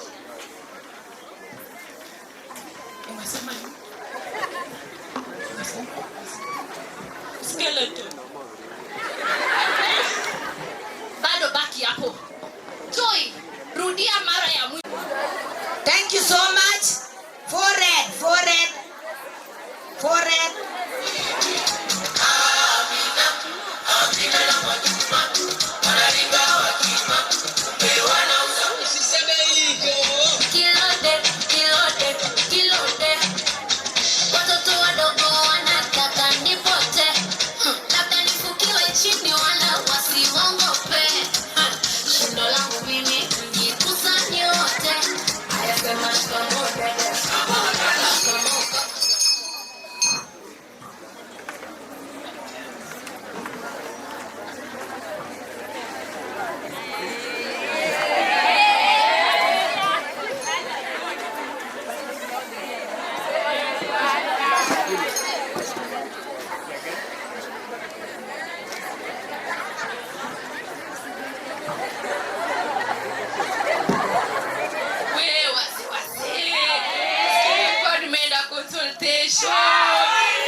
Kwani unadai siwende.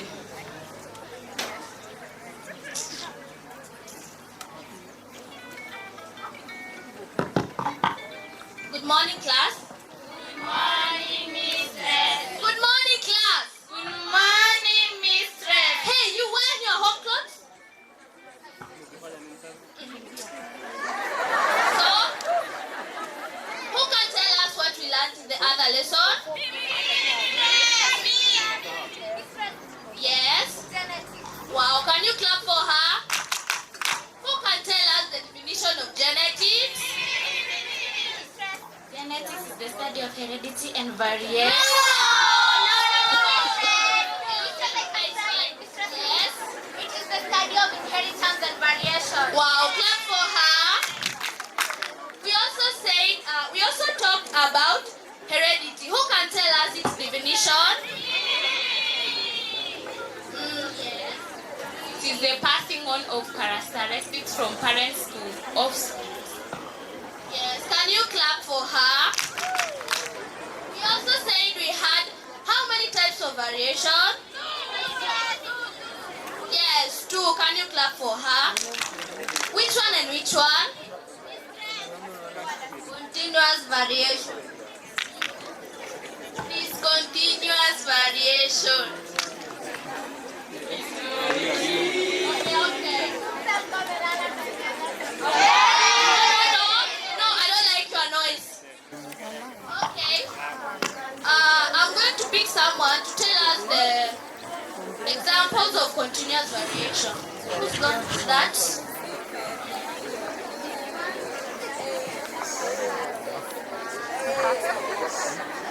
Kutoa poa. Haya, hii ni nini kwanza? Okay, hii inaitwa muscle cell na inatusaidia kumove. During when unatembea unatumia an organelle inaitwa a muscle cell. Naona hapo imeandikwa adaptation. Yaani inamaanisha nini sasa? Adaptation ni inamaanisha venye hii kitu iko adapted to the function ya kusaidia in movement. Na hii kenye inakaa roots, hiyo inaitwa nerve cell na ina transmit messages in the body. Yaani nikisikia uchungu ndio inanisaidia nijue. Hiyo ndio inatuma message kwa akili ndio usikie uchungu. Na hii kenye iko round, hiyo ni blood cell na specifically inaitwa white blood cell. Kuna ya red pia. Hiyo ni another type of blood cell na inaitwa red blood cell. Kuna hii kenye inakaa ka snake hivi, ni nini sasa? Hiyo ni ya reproduction. Inaitwa sperm cell. So ndio ina fuse na ovum, si ndio? Yes, exactly correct. Hiyo ndio imetuleta hapa, si ndio? Yeah. Hope you learned something. Thank you. Thank you so much. Wait for questions.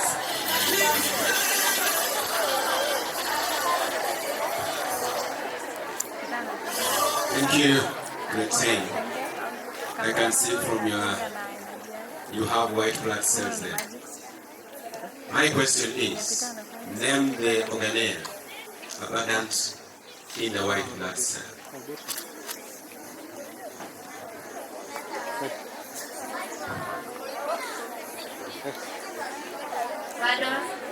Question is, white blood cell is this? It's there. Now my question is, name the organelle abundant in white blood cells.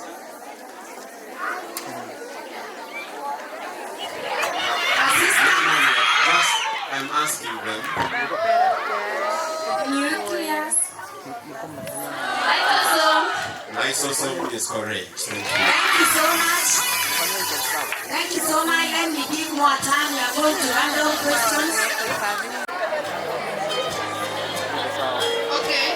On stage is Korongoi Green, demonstrating on energy flow in the ecosystem under ecology.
microscopic plants to large fish to crocodile is a food chain. And as we have been told that our food, the arrow points there, this is an example of our food web. Large fish is eaten by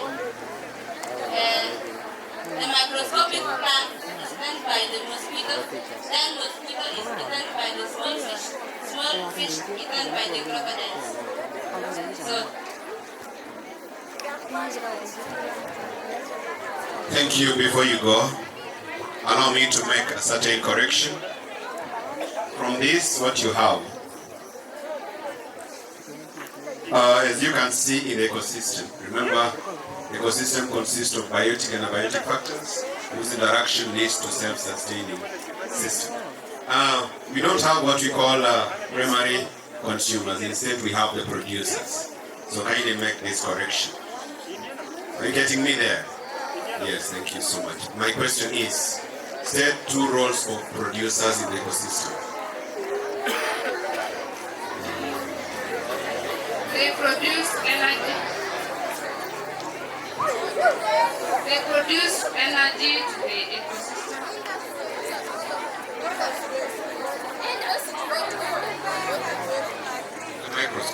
The microphone, not the microscope. Name two or say two roles of producers in the ecosystem.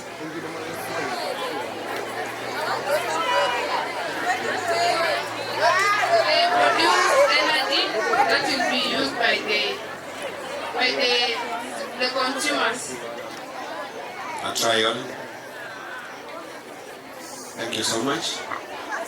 They are the first in the trophic level and manufacture their own food. Thank you.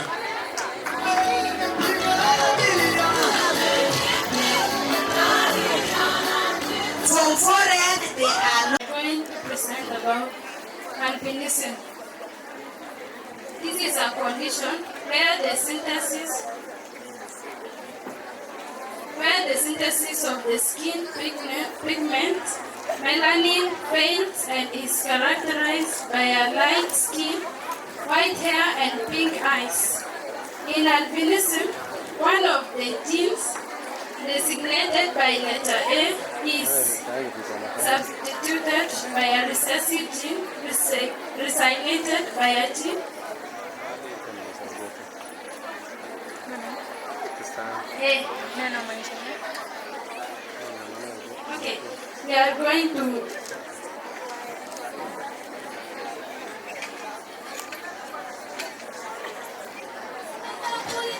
a recap of producers.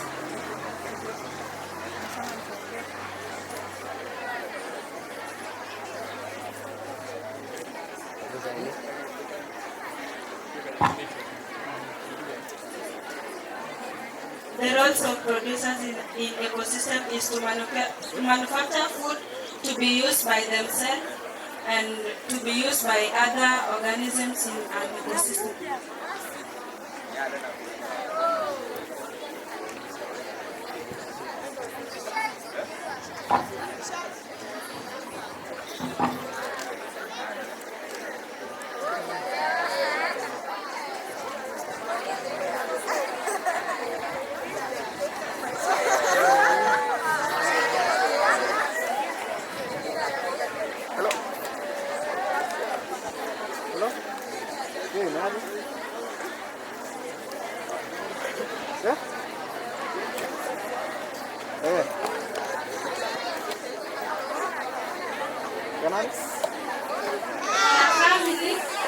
An albino child can be born if both parents are carriers. So here we have a recessive. We have parents.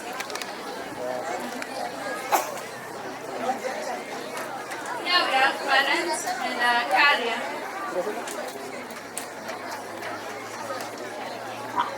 And when you cross, you get children who will be recessive with albinism.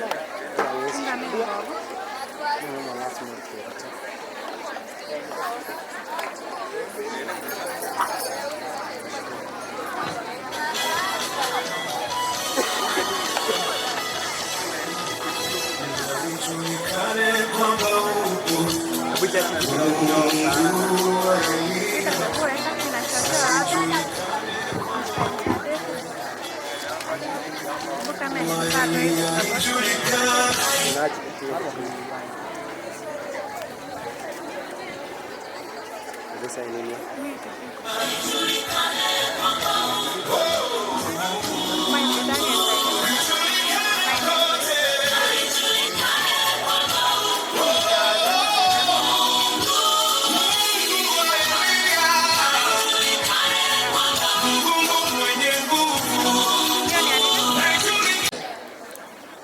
meaning that this genetic cross is wrong. Number 2, look at the cycle there. Is it continuous? It is not continuous. So meaning I'm going to cycle this part, then I give you a 0 on the marks on genotype. The multiplication sign to show that the fertilization is taking place should be here. And then look at this. We don't know if this one is F1 generation, F1 genotypes, or what. We don't know. So it means this one is what? Kindly. Just, they are also seen there. So you allow me to make a correction using a marker pen so that we understand this thing once and for all. Yes, what are you saying?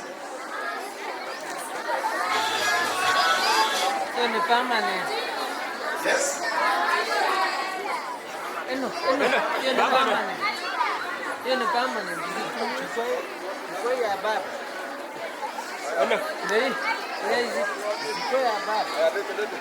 There is a mark on parental genotype. So for you to earn a mark there, the multiplication sign should be at the middle. So it will be here, not on the commits. Are you getting me? So this is 1 mark for you. Then followed by the commits should be cycled, is it? Like this, so this is, you're going to earn a mark here. But for this question, the person who was doing this question, the line is not continuous. I'm going to cycle this part and also on this side. So it means you're going to miss a mark on the commits. Then we go to the fusion lines. This one you're going to have it correct. That is right. And then there is now the final answer should be on the F1 generation, which is the F1 genotypes.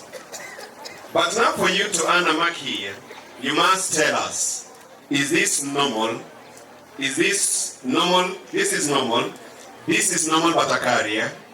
This is also normal but a carrier. And this person here is an albino. Is it? Thank you so much.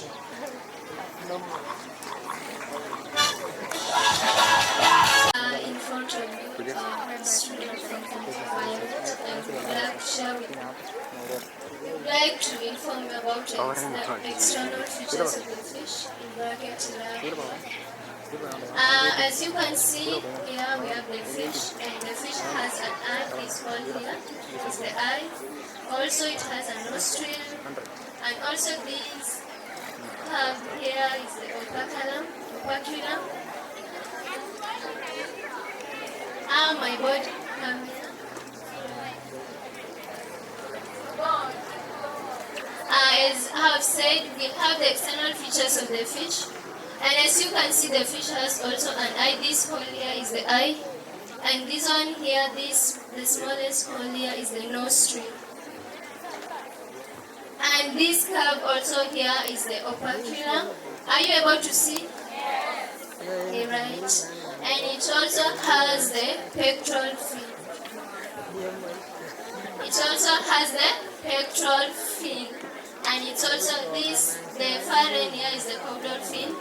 And the smallest fin here is the anal fin. It also has, up here is the dorsal fin. Have you heard me?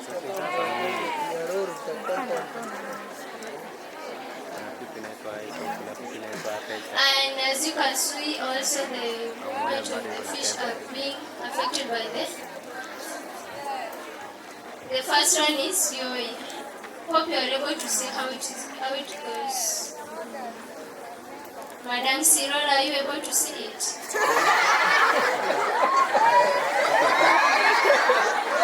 And the second one is the pitching. Hope everyone is able. The third one is rolling. The third one is rolling, okay? The features of the fish, the first one is the stream. It has a streamlined body which helps, it doesn't help, which reduces the friction. And it also has the inflexible head to enable the forward thrust. What is the third one? Secretes mucus, which covers the body to reduce friction during movements. Flexible backbone, it's not sensation, contracted elastic, side-by-side movement. It also has paired feet. Has paired and paired feet to control yawing and rolling, and also it has paired feet to control braking and changing direction. Presence of lateral line system for sensitivity. They also have scales that point backwards and overlap so as to reduce friction during movement. They also separate mucus, which reduces friction in water, and they have the fins for movement to prevent yawning. Thank you. Okay, a question. Give 3 functions of operculum. 3 functions of operculum. They enable flow of water into the gill and out. They prevent water flow. They prevent osmoregulation. Let me see you. It prevents the skin from drying. Not correct.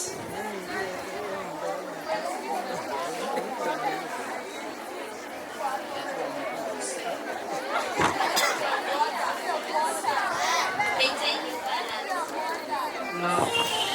Prevent water from entering the nostrils. Not really water. No. Okay, the answer is another one is a demonstration of the human eye. First one here we have the conjunctiva. It is transparent to allow light to pass through. It is a thin epithelium also to protect the cornea. We have the sclerotic layer, which has a thin fiber or the inelastic collagen fiber which maintains the eyeball or protect the inner parts of the eye. We have the eyelashes which trap dust particles, preventing them getting into the eye. We have the cornea, which is transparent also to allow light to pass through, and it is carved to bend light onto the retina. We also have the cornea, tiny vascularized to provide nutrients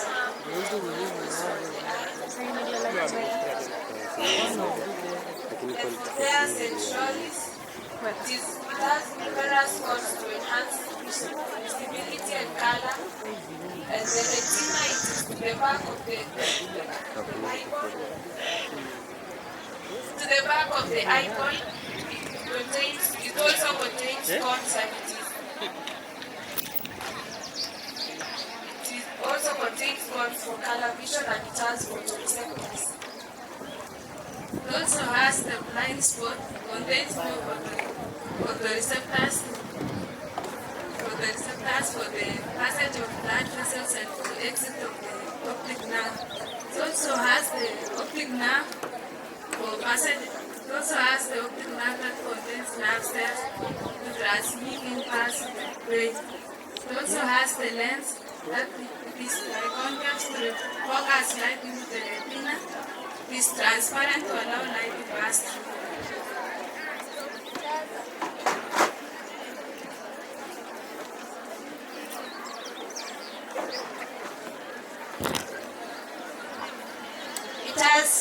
It has iris, which contains melanin to absorb strong light,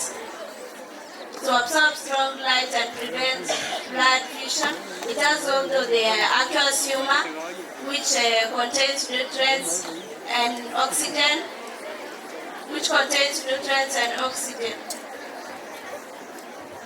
And finally, we have the ciliary body, which has the ciliary muscles, which allow the contraction and the relaxation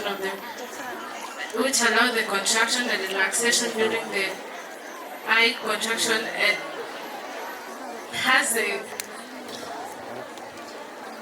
we have the ciliary body, which has the ciliary muscles, which allow the eye to contract and relax. Hence, maintains the shape of the.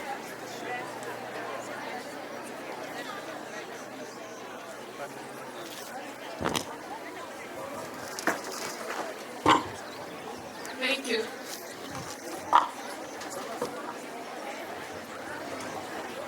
Okay, a question. Which part of the eye contained photoreceptor cells?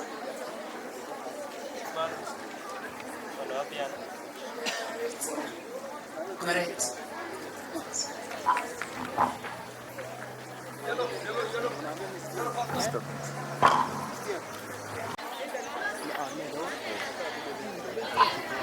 Presenting the growth and development in seed germination. Face the camera.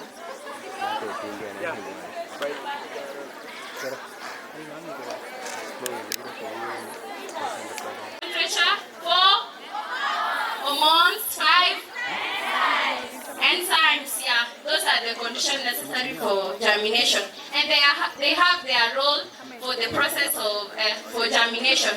So first we will start with water.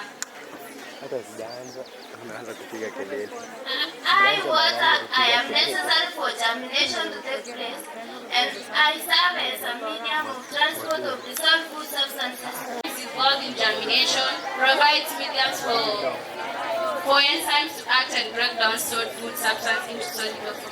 That's a 20 marks question. It's also an essay, and for that of cryogenic acid, this one germination cannot occur if there is presence of cryogenic acid because it's absorbs oxygen necessary for germination. And that's all we have. A question.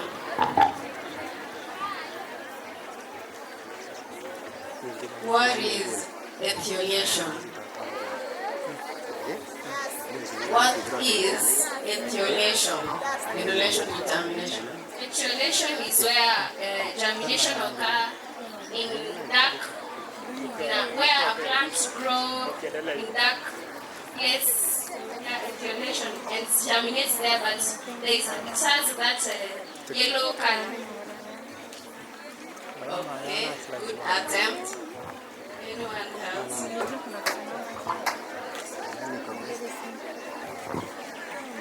Let me try again. Ethylation is where germination in absence of light. Maybe I can see that in dark. Jana sasa ndio nilikuwa mmecheche. Ndio mfua. Ndio ropa bwana langu. Mama kama kichunia. Ndio bwana. Are boger but it will go if they looking for the side where there is presence of light. Good attempt. So ethylation is the process whereby a plant grows pale, weak, and gets elongated due to lack of sufficient light. The follicle stimulating hormone that it develops that stimulate the development of Graafian follicle. The Graafian follicle stimulates the ovary to produce the estrogen hormone. So estrogen, it stimulates the repair and healing of the uterine molding after menstruation. The luteinizing hormone causes ovulation. It also secretes the Gravian follicle change to corpus luteum. The corpus luteum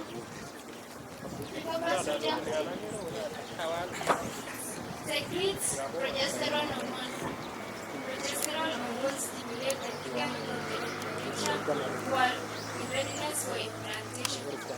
Increase in progesterone hormone inhibits the pituitary gland from secreting follicle stimulating hormone. Further increase in the progesterone inhibits the pituitary gland from secreting the luteinizing hormone.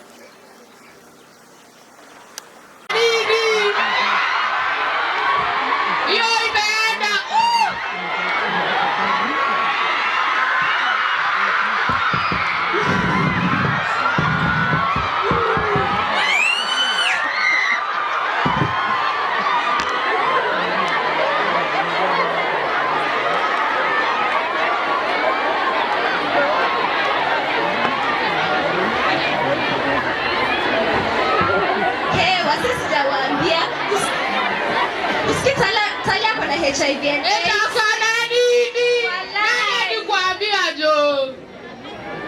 Akona swollen lip, diarrhea, fever na kusweat pia. Tena amekonda. Nasikia nitangwa weight loss. Walai. Wati mtu anaweza kucontrol by abstaining sexual intercourse before marriage. Nao wase wanapenda lakini si pia mtu anaweza abstain from sexual by sex education. Mnafaa ku abstain sex in short. Bari.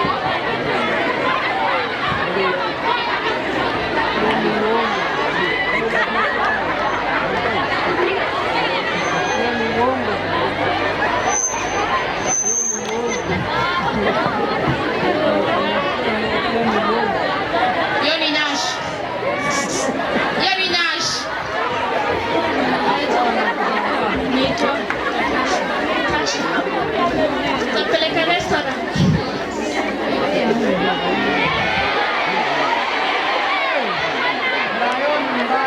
Nyasi. Grass. Waiter.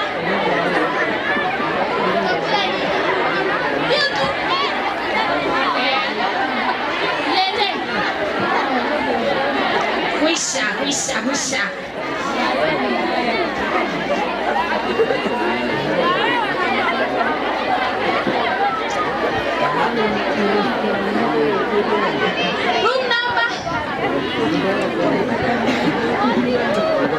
Room number 30 is 3.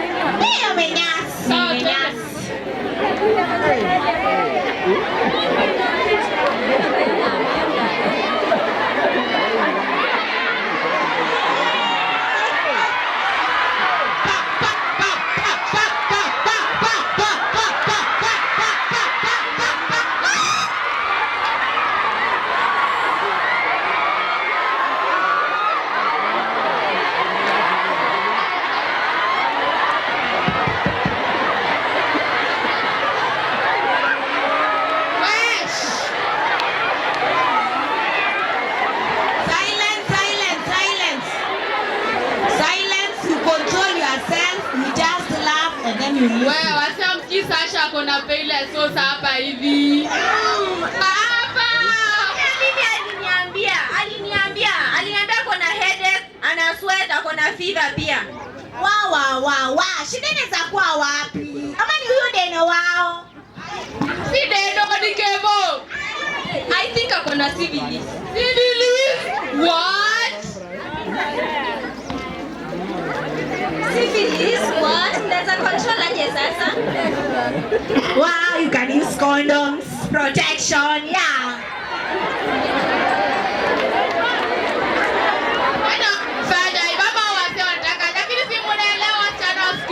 Hapana, wanafaa kuabstain. Hata nashangaa na wasichana. Hebu wasichana moja kwa nyanya kwa Kevo, mara na kwa Brayo, mara Deno, mara Domi. Utakufa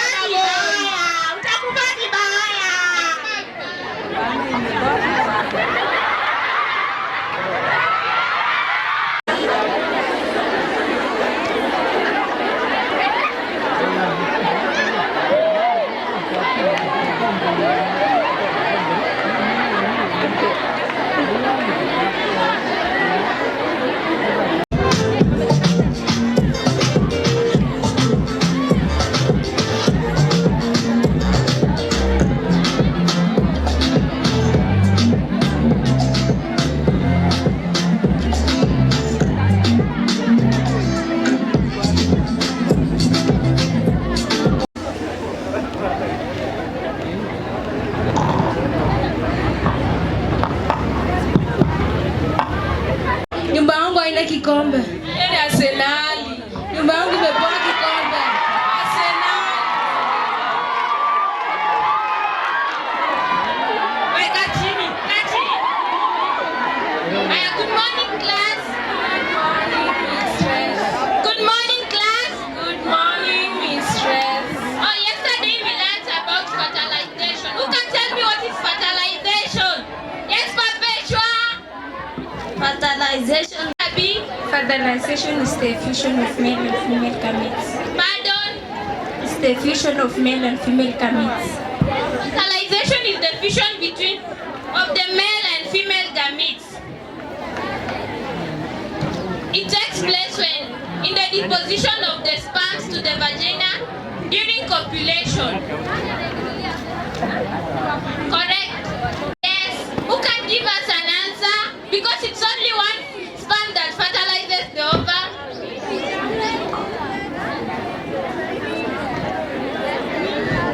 Yes. There's another answer. Yes. Inappropriate temperature. Yes, inappropriate temperature. Inappropriate pH. And the inappropriate. Class, what is the significance of the lytic enzyme? Yes. It dissolves the vitelline membrane and disperses the follicle cells. Loudly. It dissolves the vitelline. When the male gamete and the female gametes fuse, they form a zygote. Where does the zygote implant itself to nourish? In the uterine walls. Yes, in the uterine walls. When the ovum does not fuse with the sperm, it remains viable for 8 to 24 hours. Yes, Barbara. Nucleus in ovum contains genetically stored food substance which nourishes the embryo before implantation. Yes, good, you have gotten. What about the sperm cell? Yes, Shanil. In sperm cell, it has a long tail that swings side by side to propel the sperm forward.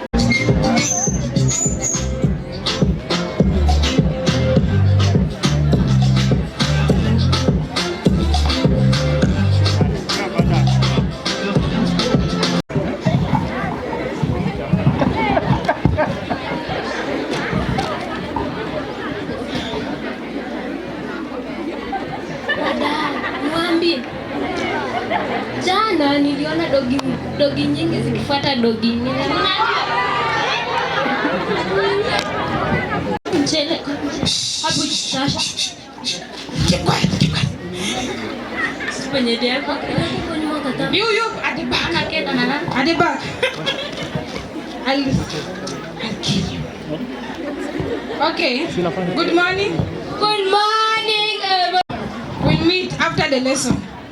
Back, all of you, after the lesson. After the lesson, you will know. You will know. And about? Yes? Prudence? Struggle for existence, hence struggle to exist. Okay, now, another one. Okay, let me remind you, we learned about Lamarck's theory and Charles Darwin theory. We have Lamarck's theory and Charles Darwin theory. Who can tell us? This is because acquired characteristics are not inherited and the characteristics are only found in somatic cells. Okay, well,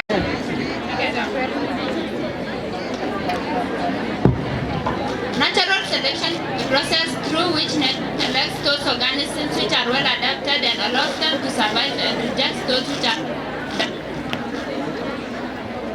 Okay, as we complete, who can tell me the role of variations in population lead to emergence?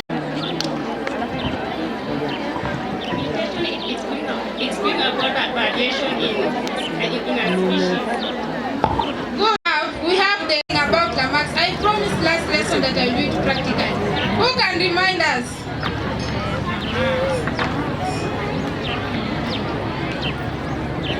Yeah, we are going to do it practically, okay?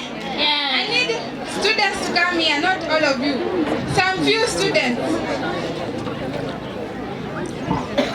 Okay, now the thing we are going to do is survival for them and struggle for. Okay, just who will survive, will struggle. Everyone is struggling for existence. We'll see who will be able to struggle. In a count of 1, 2. In a count of 1, 2. Wait. Okay, you 1, 2, 3. That was our today's lesson. Thank you so much. Thank you so much.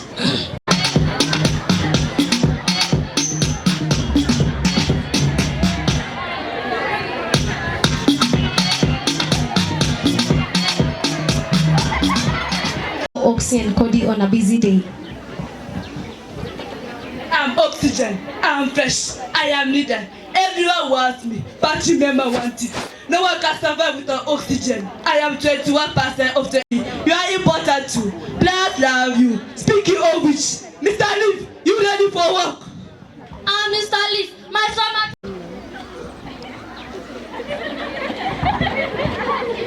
Oh, well, I am chloroplast. I use Cody. But night, I close my stomach because there is no light.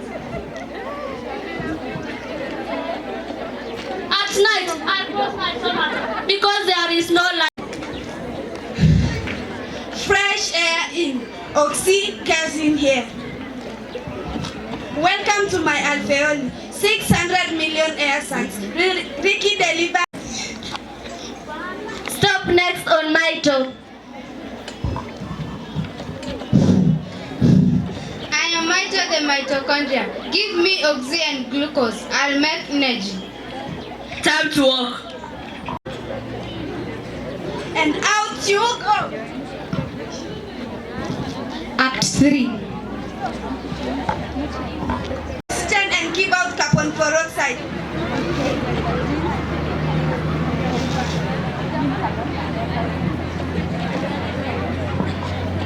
Photosynthesis and respiration, the great cycle. You need me, we need you, we make the world balance. Thank you so much. Thank you. That is play 3 Violet.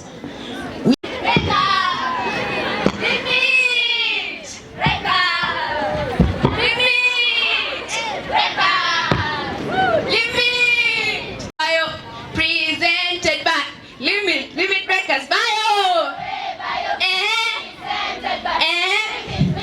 Sema. Gachas.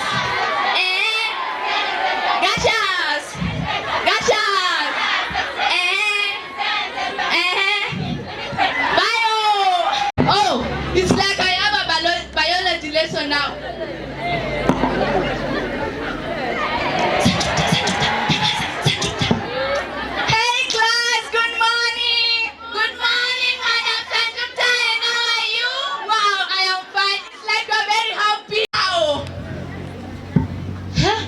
Both look at them. How dare enter my class like that? Immaculate. How dare enter my class like that? Who are you not to enter my class in that order? The last lesson I told you that we were going to learn about. I told you we were going to learn about samaki. No, fish of a fish. Not samaki. It is part of a fish. Is it understood? Yes, Miss Riley. The gill. So we have the gill bar, the gill wrecker, and the gill. Is it understood?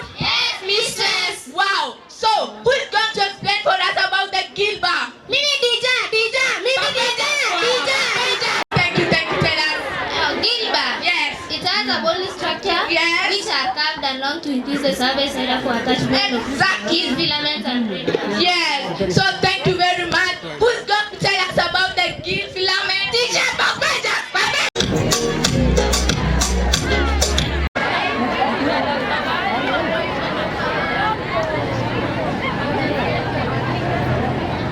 Wife, I would like to go to work right now. Can you just dress me up?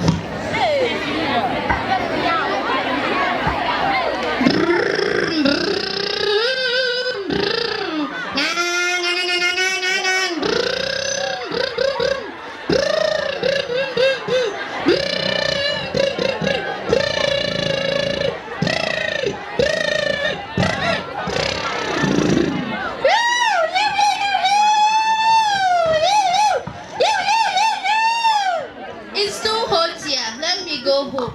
Mommy, I feel a lot of heat. Can I play here?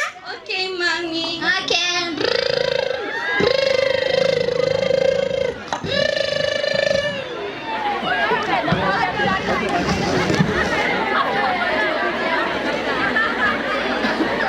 What's up, Mommy? What's going on? Mommy, my daughter! My daughter's died! Help! Help! My daughter's died!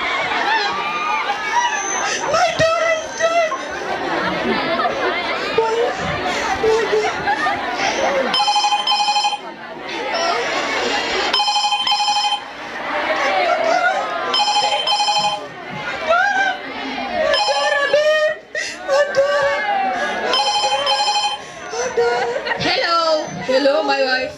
I'm good. How are you? I'm good. What's wrong, baby? My daughter is sick. Why? What's wrong with my daughter? I don't know. She was sick. My daughter? Yeah, My daughter? Yeah. No way! Yeah. I'm coming right now. Guy, what's wrong? I don't know. I just found her asleep. But you left the deco lighting in our non-ventilated room. Why did you do so? You are just a fool. This is for leaking. This is a brick wahala. Why did you do so? Let's go take him to the hospital.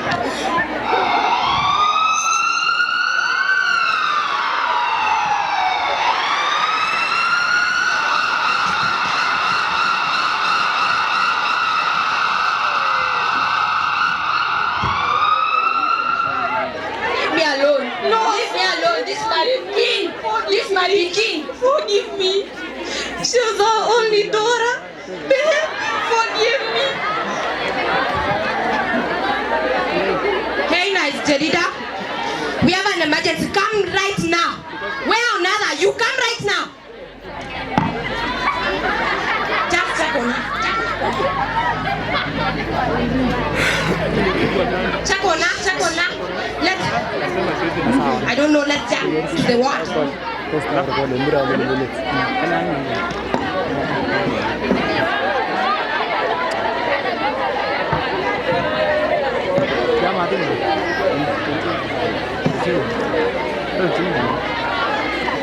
Yes, doctor. I'm the father. What happened to your child? I don't know. I left her with my wife. Yeah. What is her name? Her name is Chepkerebu. Chepkerebu. Yes. Stop this. We are coming now. I hope my daughter is well. I hope my daughter is well. I want my daughter to be well. And what about you? According to the background You are information, babying me. the Yeah. girl was just playing round a Chico. Imagine, round a Chico. When all doors and windows were closed. Oh, I now understand why. The girl inhaled the poisonous gas, which is the carbon dioxide. It combined with the hemoglobin to form carboxyl hemoglobin, which is a stable compound.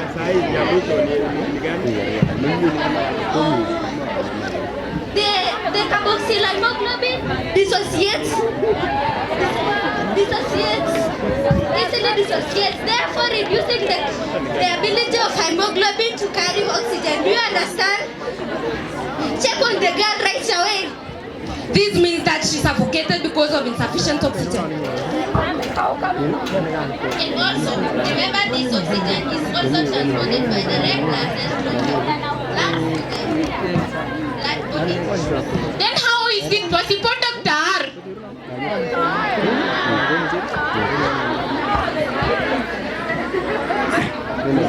She's okay. How is it possible? That's an high affinity of oxygen.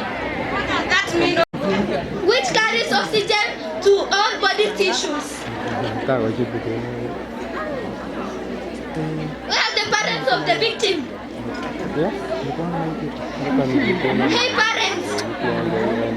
Where are the parents of the victim? Oh, I'm here. I can see that you are not carrying your child. Why? Did you want him to die? No. Why did you leave Sajiko in a non-ventilated room? I don't know. I'll explain it now. You are the one at home. Left her at home, I was mopping.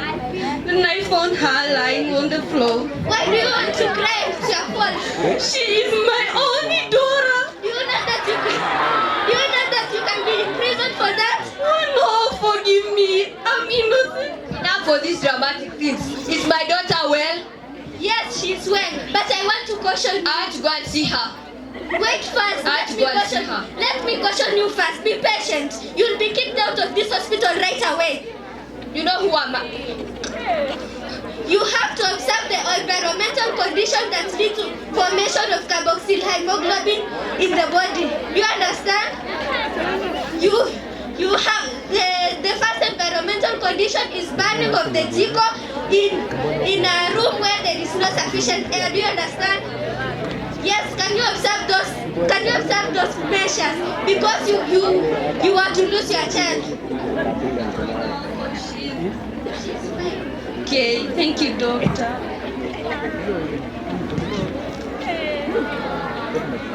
Thank you, daughter. We'll do so, and we'll tell everybody to never light a burning jiko in a non-ventilated room. Okay, we are done. Thank you.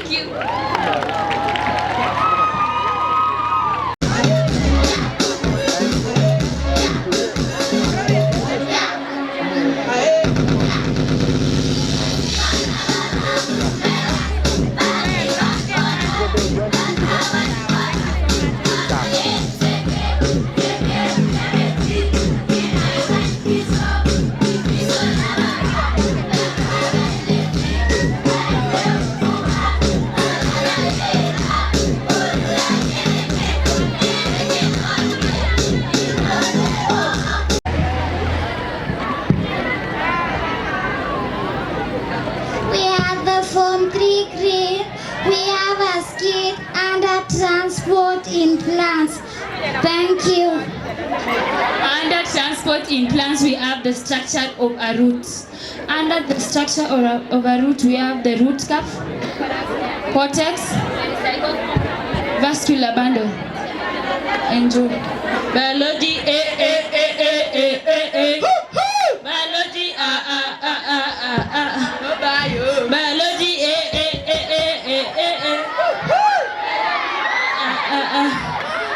oh, bio, you are the best. Oh, bio, you are the best. Oh, bio, you are the best. There is none like you. My roots, I am some water and mineral salt. This is my cow. I am the root cap. I consist of a parenchyma tissue which protect the root tip. And mine then is Bellivorous layer, which is a special epidermis of a root hair, which has root cells give rise to root hair. And I am a cortex. I consist of a loosely packed parenchyma cells. I am transparent. My name is pericycle. I'm a single layer of cells immediately below the epidermis. I give rise to lateral roots. Praise God. Oh, it is by. My name is a vascular bundle. I consist of two daughters. My first daughter is called Xylem. Mara, oh, aukuje sukuje. Mara, oh. I am the xylem. I transport water and mineral salts from the root to other parts of the plant. Like this.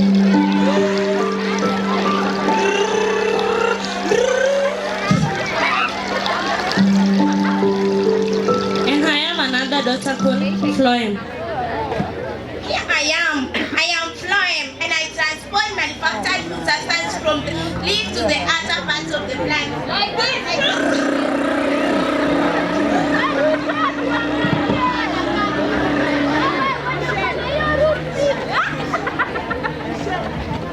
My name is Endodermis. I'm a single layer of cells which surround the vascular bundles and control water and mineral salts which enter the vascular bundles. And my name is Casperency.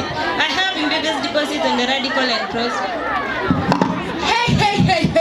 I am a root here. I rise from abdominal cells and I provide life service area for children of water and mineral salts. Not that alone, I am my adaptation. My wife come. Wife? And I am Mrs. Reuters. He is long to provide a life service area for consumption of water and mineral salts. Also, she is thin one. Yes, she is thin. To reduce the service, to reduce distance, hence standard to the addition of water and mineral salts. Also, she is numerous to increase the service area for absorption. And that's all adaptation of router. Thank you. Biology,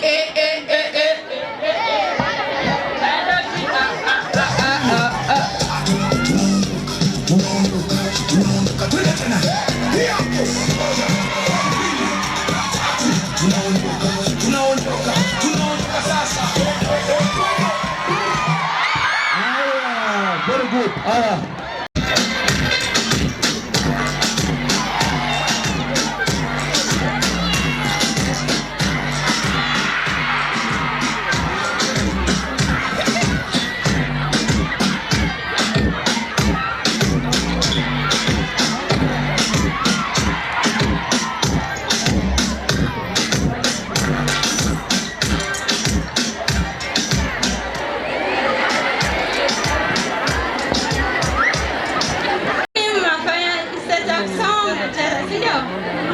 Good morning, class. Good morning, teacher.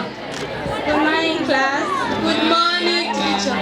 Good morning, class. Good morning, madam. Mnakaa mja kula kitu. Kula kitu zangu. Kula kitu zangu. Kitero tu. Kitero. Ati kitero. Lakini hawa tunakula. Jana tukua kama about the cell. What is a cell?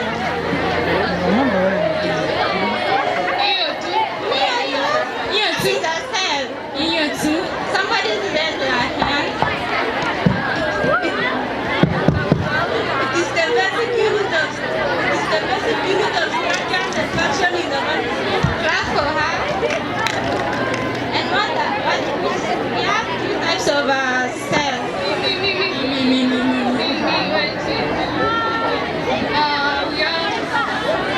Three cells.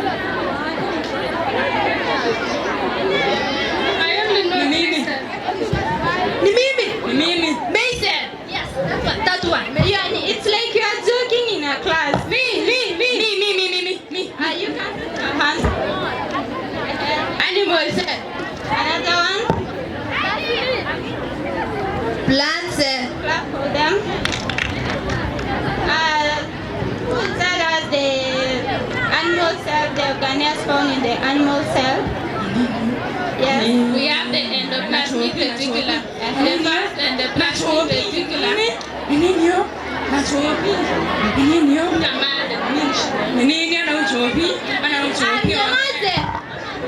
Mnil hapo. Hakuna. Mnil, nimesema mnil. Hone. Nimesema mnil. Hone. Madam, toka. Madam, nimesema toka. Toka. Toka ulale kama panga hapa. Mimi si panga. Nimesema lala kama panga. Mimi si panga.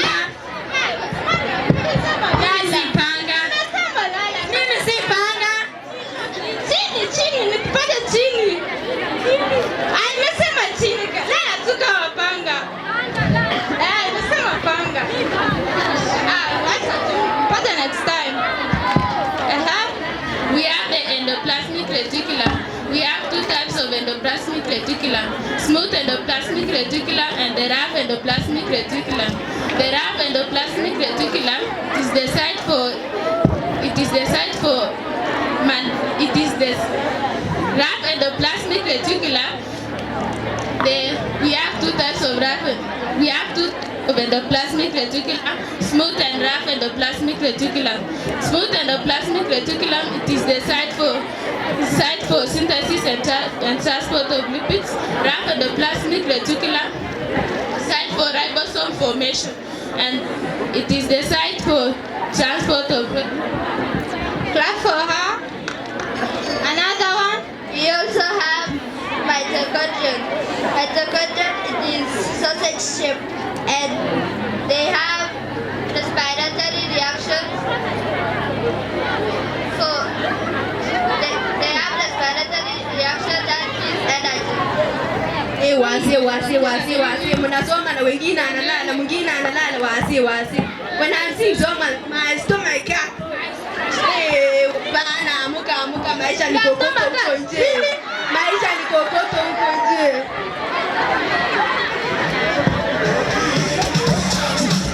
Asante, we have 3 maroon.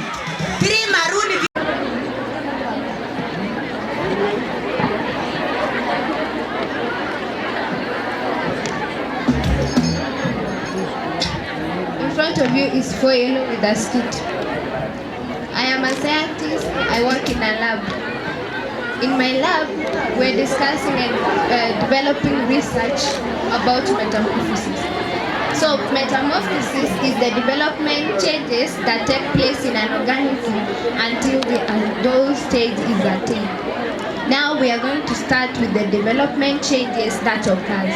The first is the egg. This is the egg. It takes 5 days to develop into a larva. This is the pupa. It is enclosed with cocoon.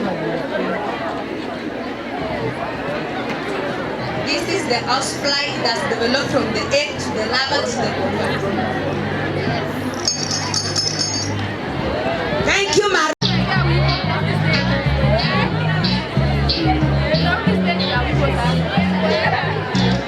Meanwhile, grade 10.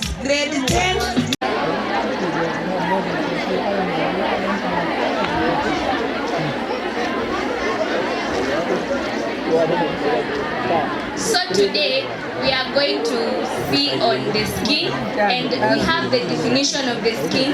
And the skin, it excretes urea, excess salt and water, and we have 2 main layers of the skin, which is the epidermis and the dermis. Before we see the main layers, we have the functions of the skin, and it is used in excretion and synthesis of vitamin D. And now we are going to see on the epidermis. We have malfeasance layer. It consists of actively dividing cells that give rise to new epidermis. We have codified layer, which is the middle layer constituting of big cells that give rise to the codified layer. We have the conified layer. It is made up of dead cells covered with flexible substance called keratin. The role of keratin is to provide protection against entry of pathogens. So that was the epidermis, and we are going to see on the dermis. We have the nerve endings of the nerve cell, and they detect stimuli of pain, pressure, temperature of the external environment that enables organism to detect the changes in the environment. We have the sweat glands, consist of secretory cells secrete more formed by surrounding blood vessels and tissues consisting of excretory vessels. Sebaceous glands. They are attached and open to the hair follicles. Sebum also contains antiseptic substances for protection against bacteria. We also have the subcutaneous layer of the adipose tissue. It is a layer of flat cells beneath the dermis. It binds the skin to the muscles and to other organs deep in the body. It stores fat and heat. And acts as an insulator against heat. So, and that was the epidermis, and those are the adaptations of the skin. And now we are going to see how the skin is adapted to protection. We have the conified layer, which is made up of dead cells which protect the skin from mechanical injuries, and then we have the malpighian layer, which contains melanin, which protects the skin from the harmful ultraviolet rays. And that is the end of our presentation. Thank you.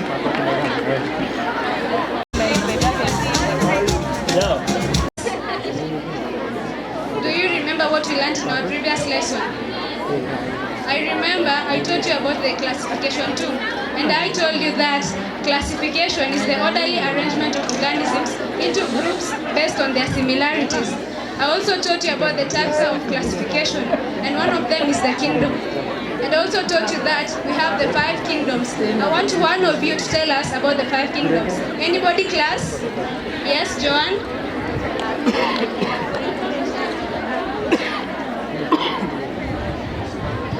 Kingdom Animalia, Kingdom Plantae, Kingdom Fungi, Kingdom Prototista, and Kingdom Minera. Yes, clap for her.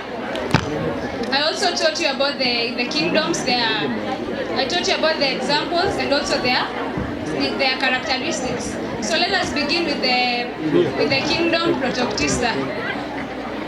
Yes, who's gonna tell us about the kingdom Protoctista? Yes, Deborah.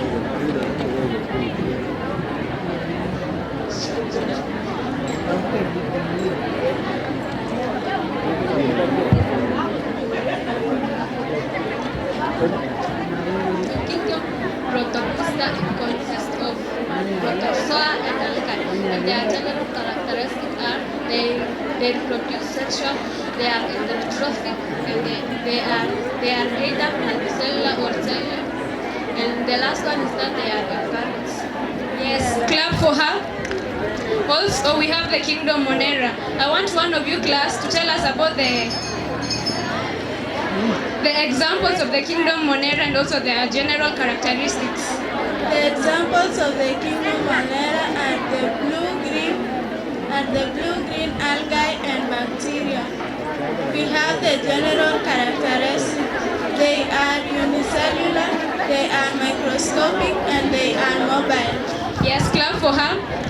And now class, for today's lesson, I'll be teaching you about the kingdom fungi. Now in kingdom fungi, we have the examples we have the penicillin, smarts, mushrooms, yeast, and also toadstools. Now, their general characteristics are the fungi are multicellular. The second one is that the fungi store the carbohydrates in form of glycogen, and also the fat in form of oil droplets. And that's all for today, class. In our next lesson, I'll be teaching you about Thank you so much. Let's clap for them. That was play. We have also 3 maroon skits.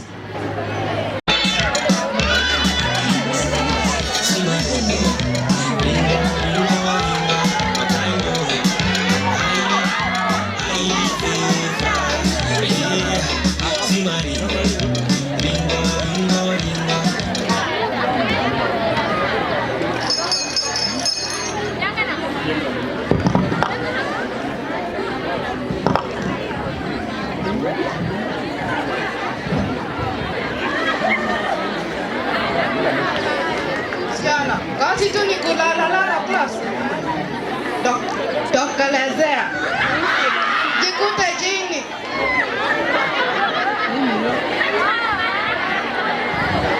Watu wanasoma, wewe kazi yako tu ni kulala.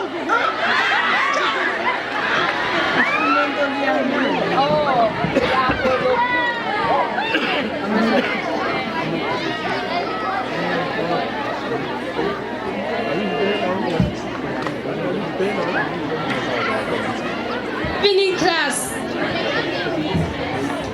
I'm sorry I'm late for your lesson. It's almost PE time, right? So let's just remind ourselves of what we learned.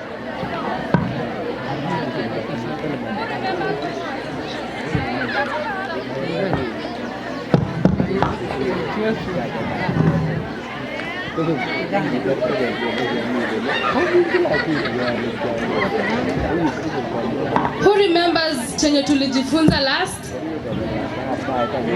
Yes? We learned about diffusion.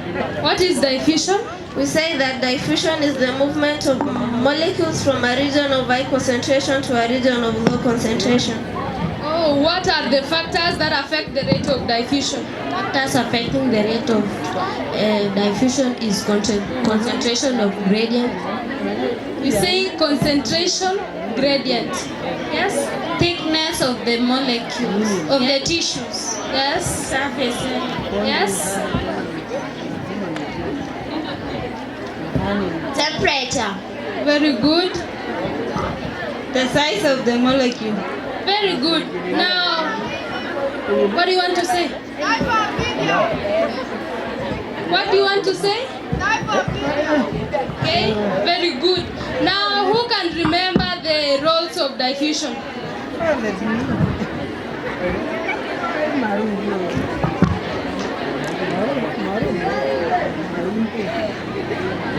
Hurry up, hurry up. Or else I'll tell you the lesson. Absorption of materials. Very good. Now, let's go for our PE. We have a speed test tomorrow.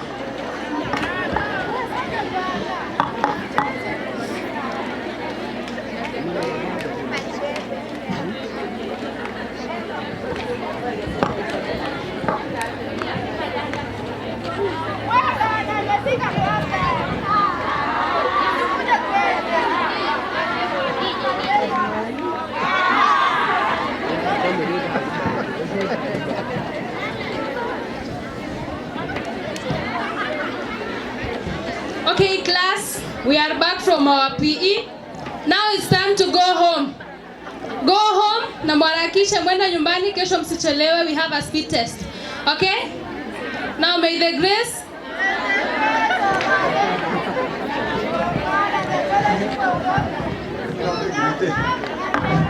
Aya, gini, Violet. Violet. Grade 10 Violet.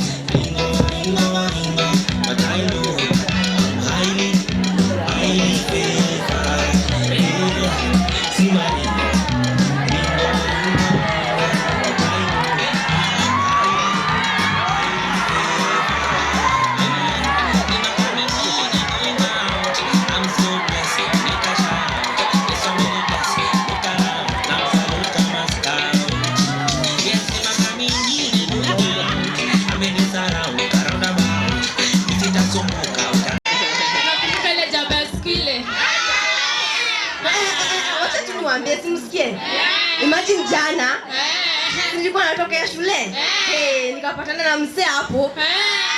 Simnyamaze niwaambie. Huyo mzee alikuwa amekunywa pombe. Kushtukia. Kumbe ni baba ya Stacy. Majabu bana. Dada yako anatumia pombe. Amkumbuke kesho leo ni siku ya collect specimens. Watu chakuja tutamuonyesha, sio? Tutamuonyesha vibaya. Tutakoleti aje? Mcha. Excuse me, class. You are getting to my nerves. Excuse me. We are sorry. Sorry, Sasa. We are sorry. I think it's time to take an action of your habits. We are sorry. Ata hivyo. Let me just forgive you for today. Tomorrow, repeat the same thing, and you'll see more from me. Thank you. Okay, today, what did we learn in our last lesson? Collection of specimens. And what did we plan that we will do in this lesson? Specimen. Na nilikuambia nini kuhusu kielele yako? Yeah, teacher, you told us that today is the day that we go to collect the specimens. Hebu acha kuongea Kiingereza chafu hapo. Sio tuambia leo tunaenda collect specimen to preserve and store. Niliuliza. Wala, unaweza tuambia hivyo? Sijali. Hii ndio maisha hadi mimi nikiwa high school nilichomewa. Okay. Hata hivyo, mimi sina mengi ya kusema. You know the groups that you are various in. So, I want us to get out. Na mpige kelele wajue mwalimu hayuko, unasikia? Sawa. Unasikia? Sawa. Tena muimbe. Sawa. Which class is this? Mtu aje hivyo? Hata hivyo, tokeni nje. Ndio mpige kelele, mnasikia? Eti sawa? Umenizoea? Sawa.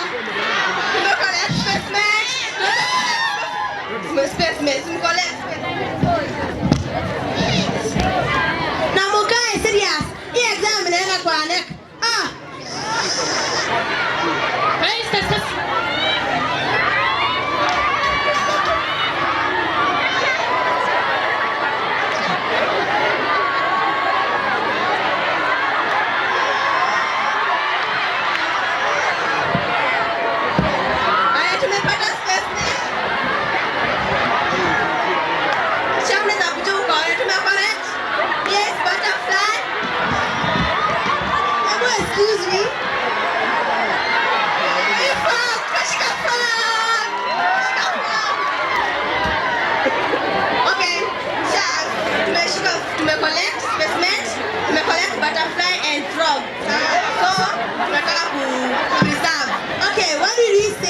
Collection of the specimens. What did you use? You used a carton, sindio? Ulitumia nini? Sack sweeping net, sindio? Hata hivyo, you see that we have got a butterfly. And we don't want it to change its shape, sindio? Hata hivyo sasa chenye tunafanya, we place it in a so thereafter tunaweka kwa envelope ndio isibadilike, si ndio? Kunjane si ndio? Alafu frog tunapin kwa wapi? Tunaweka sanduku.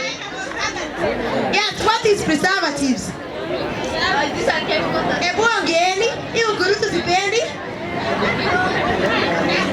Lakini teacher, chemicals that we use to preserve the specimens. Lakini nimewapenda tena. Thank you. Si ndio? Sawa. Nitawaletea sweet next lesson. Asante sana. Tupeleke kwa lab. Beba. Twende. Tunaondoka.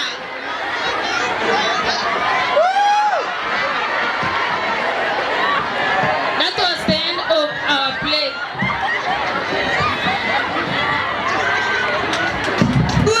Maroon on stage. 10 maroon. Good morning, class. How are you? Yeah, fine. Today we are going to learn about the electron and light microscope. Who will tell us what is a microscope? Yes, Michelle? A microscope is an apparatus which is used to view small organisms that can't be seen with an aided eyes. Yeah, clap for Michelle, you students. Yeah. So I would like you to name the parts of a microscope.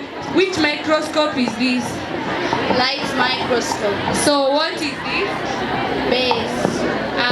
What is this? Mirror. And what about this? The clip. What about this? Yes. Excuse me, teacher. I'm not getting anything. Can you please clarify more? Oh, I was asking what the parts of the light microscope, and Michelle just said that this is the base, this is the eyepiece lens, and also this is the mirror. Are you getting now? Okay, teacher, can you please tell me on the function of the base? You silly student, you don't get anything. Why are you calling me silly, teacher? Because you are not getting anything. Michelle, can you explain to her what is this? Now she is pretending that she is crying, and yet she was laughing in outdoors activities. The base provides support for the microscope. Yeah. So, Madam usijali huyo hakuwa class, alikuwa analala. Shame on. She's a sleeper indeed. Or what? She just sleep during prep time. She cannot remember to revise. So you students, stop crying and look over here. What is this? An arm. So today lesson ends here, and I hope you will be good students outside there. Thank you. 10 maroon, 10 red on stage.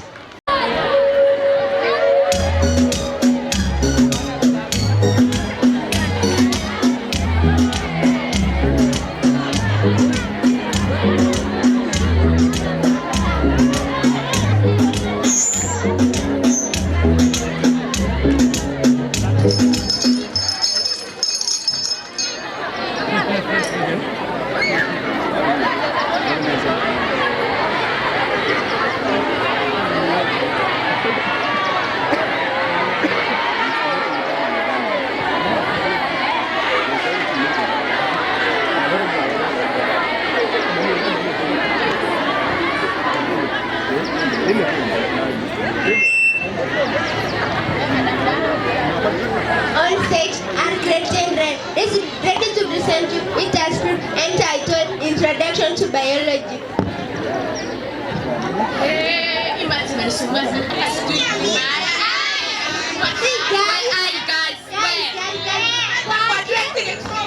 Alafu umesikia wimbo inasema mapangale. Mapangale. Mapangale. What is the noise for?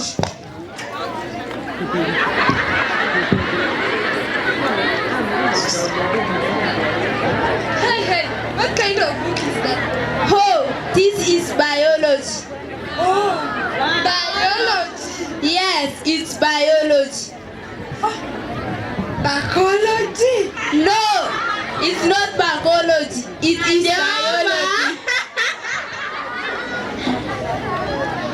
Please, madam, tell us more about biology. I mean, tell us what it entails. Biology is a simple subject. It's only entails the study of living organisms, and examples are plants and animals. Allah,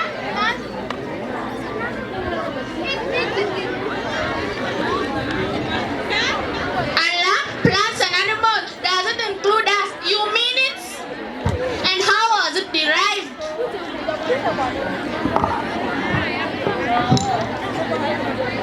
Yes, it's about it.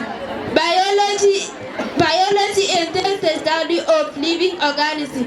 Biology was derived from two Greek words, bios and logos, where bios means life and logos means knowledge.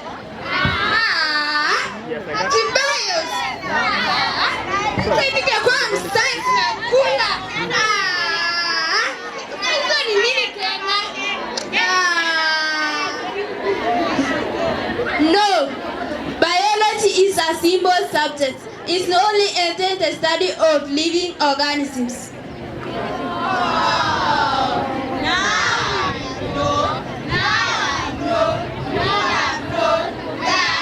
Biology is the study of living organisms.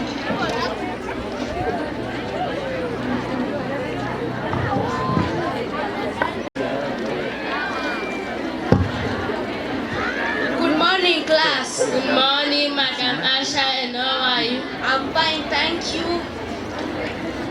Today we are going to learn about applications of biology. Wow, what a nice topic indeed. Indeed, it is a nice topic. Who can tell us some of the applications of biology? You. Teacher, yesterday when I was at internet, I did a research and it says something like health and sanitation and environment conservation. Is that true? Yeah, that's true. That's a good research. Who can tell us another application? Nutritionist. That's nice. Okay, I'm sure that my time is off. Let's meet on the other lesson. Okay, hey guys, you know it's time for break time. Oh, before we pray, teacher said that we should conserve our environment. Let's go and sweep.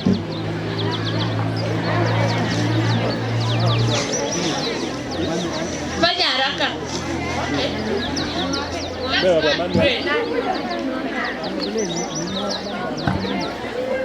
We are going to play the game. You know there is a game like this. Naitoke munto natoka kari napenda chakula.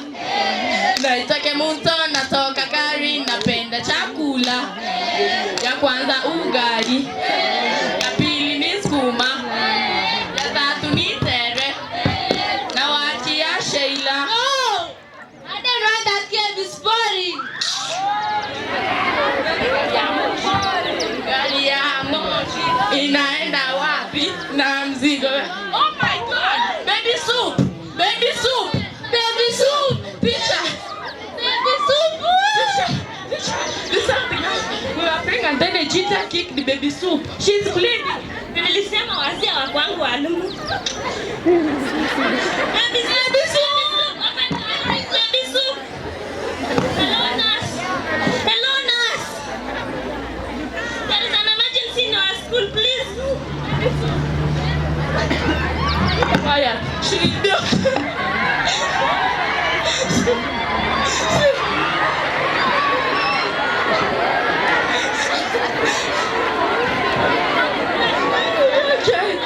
Okay. Yes. She's my sister. What's going on? Should we do it? Let's listen.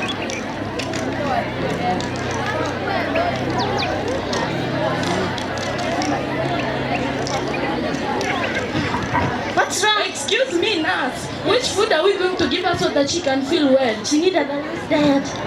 Baby soup. Baby soup.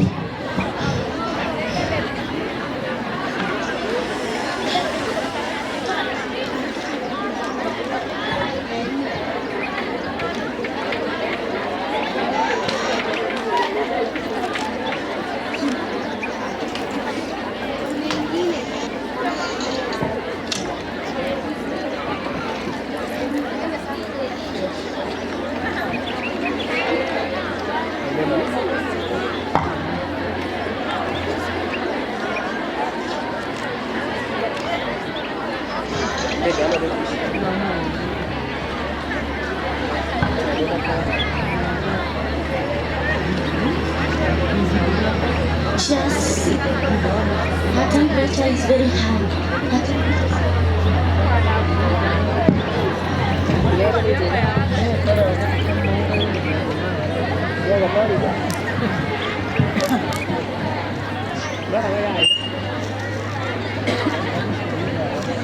Act 2.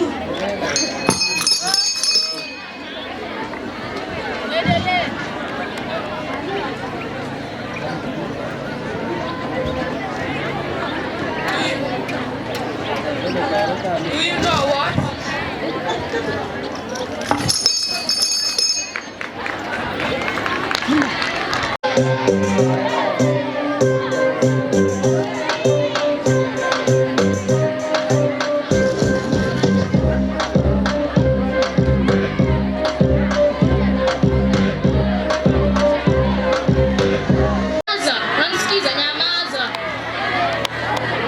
Good evening, class. Yes, today we are going to talk about the apparatus used for collecting the specimen. Msichana, nilikuwa nimefunza during last lesson. Huwezi nirudisha nyuma na sikiza, nitakupiga. Nyamaza. Nifunze. Siko nasikia nilikuwa nimelala. Oh, siku hizi unalala class yangu, si ndio? Si ndio? Tadu. Tawapiga wote. First of all, mniambie what is the meaning of the specimen? Yes, Deborah. Hebu msaidie Deborah Mai. Specimen is an organism that is used for scientific study. Yes, a specimen is a part. Wanyamaza na funzo unasikiza msichana. Hamwezi ni confuse class unasikiza mnyamaze. Yes. As Deborah has said, a specimen is an organism or part of an organism that is used for scientific studies. Ndio? Sawa. Nataka mtu aniambie the use of a sweetnet. Rachel. No, Rachel aongea, amenyamaza sana. Nasitaki mchezo, msichana ongea. Alikuwa analala kwa lesson. Sawa, tuambie. Snow, mbio. Sasa nilikuwa nimefukuzwa free. Sawa. Ivy, what is the use of a sweetnet? Sijui teacher. Sawa, nitawasaidia kuambia.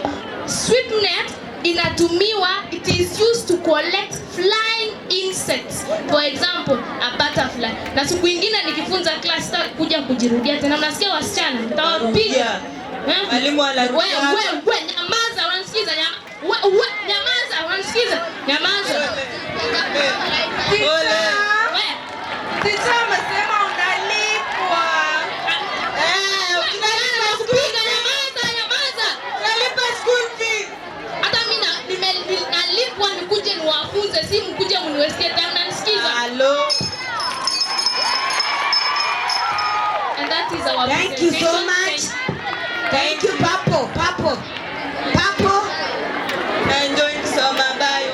Napenda sana. In fact na kama twins. Somehow tunafanana. Ilingoja hide sana. Hide ya Extravaganza.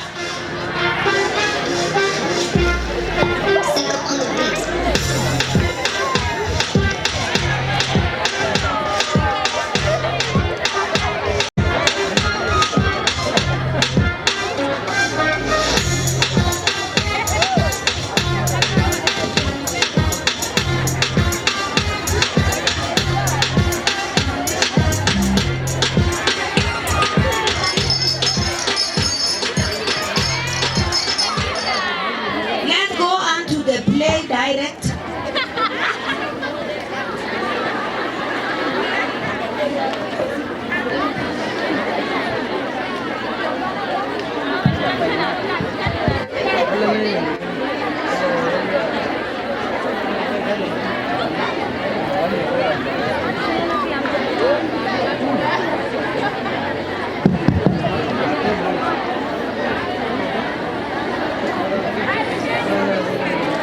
Well. Are you curious why we are here?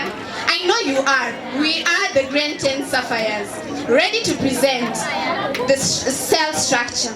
So sit back, relax, and enjoy. Don't forget to put a banana smile.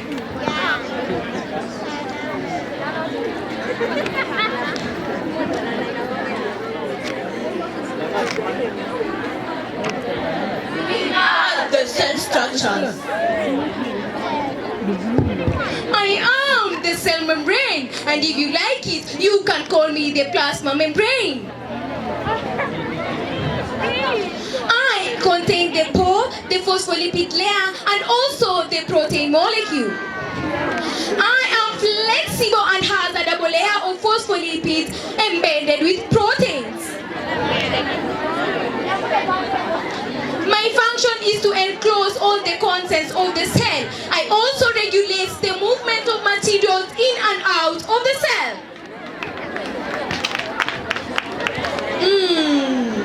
What was I supposed to say? The journalist has confused me. Oh, I have remembered. I am the mitochondria. I am the mitochondria.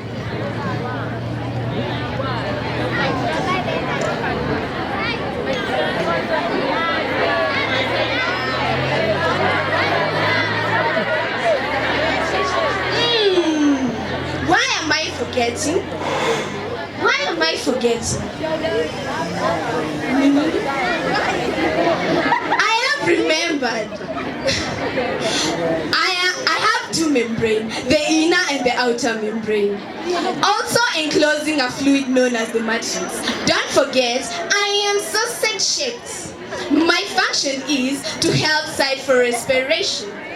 And did you know that the cells that need more energy have mitochondria? Now you know. And I exist in the following cells: the sperm cell, the nerve cell, the muscle cell, and many more. Haha, it's now my turn. I am the cytoplasm. I form the fluid part in the cell, and also my movement of materials is called the cytoplasmic steaming. And my function is I provide site for chemical reaction to take place in the cell, and also I allow the movement of materials to take place in the cell. Oh, I am the smooth endoplasmic reticulum. And I am the rough endoplasmic reticulum. We are a series of interconnected channels. My function is time for synthesis and transport of lipids. And for me, I transport proteins. Excuse me. Don't you have manners? It is my time. I am the nucleus. My function is I control all the activities in the cell, and I allow the movement of material in and out of the cell. Wait, the confusing nucleus have confused me already. What was I supposed to say? Oh, I've remembered. I am the lysosome. I am the lysosome. I am this spherical sacs with lytic enzymes. I destroy all unwanted cell components. I also destroy materials or the whole cell. Don't forget about me. I am the ribosomes. I am spherical in shape. I am found in the rough endoplasmic reticulum. I may also be found in the cytoplasmic scatter. And my function is forming sites for making proteins. I am a series of interconnected channels. I have granules which contain you. Sorry, I almost forgot about you. And that's why you're rough. Atu! The rough and the smooth whatever. And I am. The Golgi bodies. Yeah, I am the Golgi bodies. Stacks of membrane, bound tooth like stuff. And my function is package and transport all the manufactured materials. Oh, do you want to know about me? Great! I am a cell wall. I am regular in shape. My function is to give the plant cell definite shape, and I also give support to the plant cell. I always protect the plant cell from mechanical injury. Leave the watch lady alone. I am the cytoplasm. I contain two membranes, the inner and the outer membrane. And don't forget that I have chlorophyll. And my function is to transport lipid to trap light used for photosynthesis. Oh, sorry, my friend. The light has already faded away. I am the vacuoles.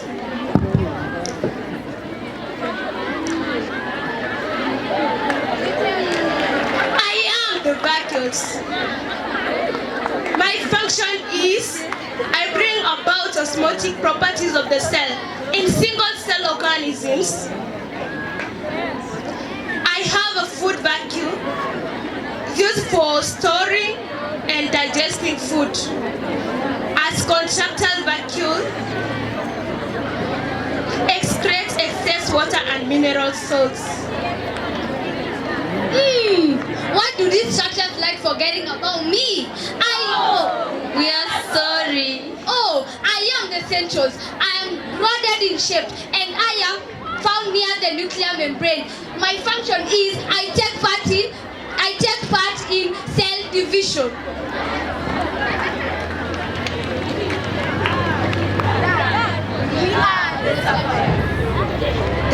Thank you so much. 10 blue followed by 10 green. 10 blue, 10 green. Haraka haraka on the stage.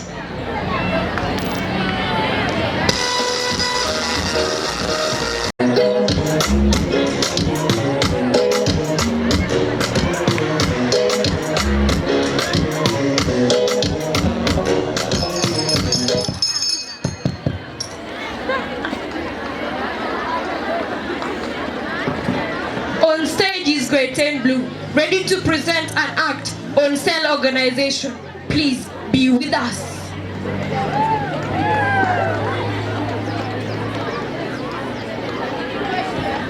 Good afternoon, class. Without much wastage of time, what did we learn in our last lesson? Yes, Annette? We learned about cell organization. And what was the meaning of cell organization? Cell organization is the structure and arrangement of cells to perform specific function. Yes, cell organization is the arrangement of cells to perform specific function in living organism. And we also spoke about hierarchy of cell organization. Please, can you tell us about the hierarchy of cell organization? First, the organelles. Yes. From organelles to the cells. Yes. From the cells to the tissues. From the tissues to the organs. From the organs to the organ system. From the organ system to the living organism. Yes. Tuko class.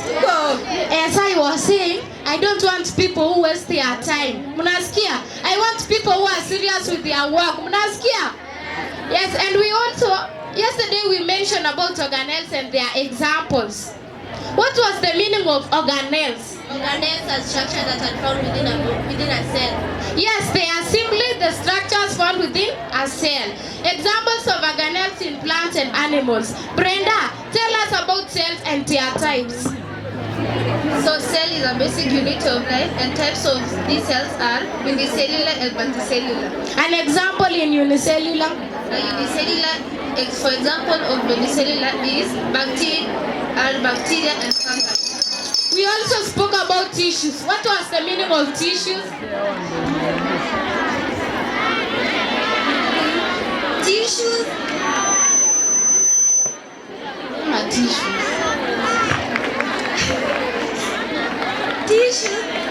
Tissues are a collection of similar cells that perform same function. Yes. Tuko class. So tomorrow, naona time imeenda sana. Tomorrow we shall talk about chemicals of life. Thank you, green. Lastly, green. Mesmerized. 10 green, 10 green.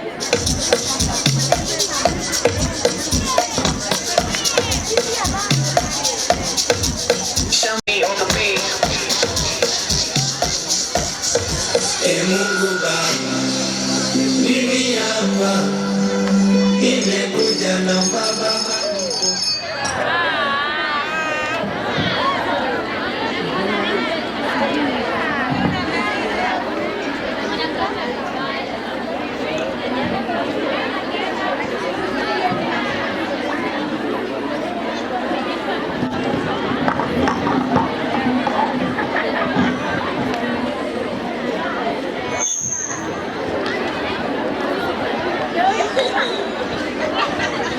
Jamani, aje tuko poa jamaa. Kuliana kuna wageni bana.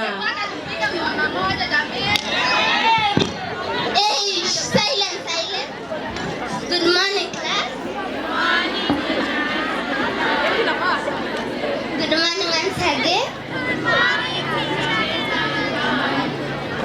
So I'm fine. And why are you so excited today? We saw some guests and we are probably thinking they'll be coming to our class. Yes, you'll be having some visitors today who will enable you to know more about the importance of the factors that should not influence the careers in biology. But before our visitors come, let us remind ourselves what we learned during our previous lesson. We learned the importance of biology. What are some of the importance of studying biology? It's linked to many careers such as doctors and nurses. Yes, it's linked to career. Let's welcome our visitors as they come.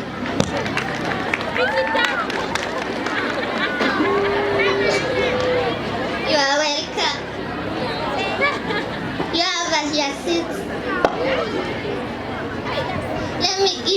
introduce yourself. Hi.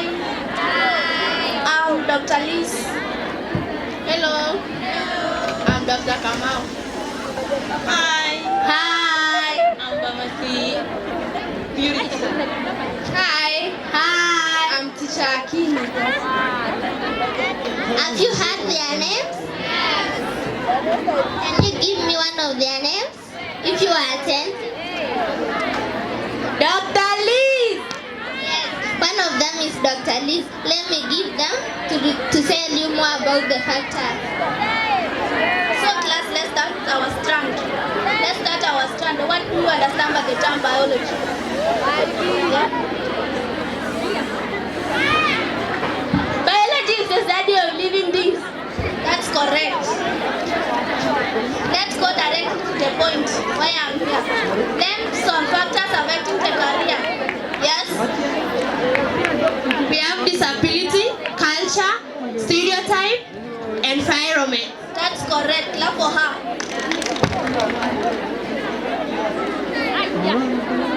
Does anybody have some words to say?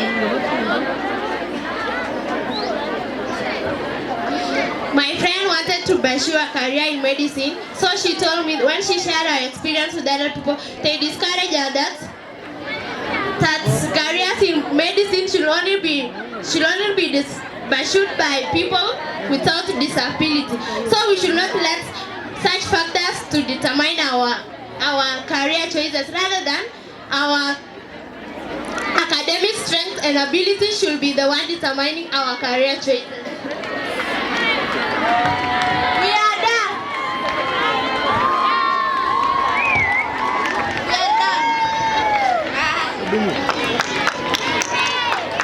Thank you so much.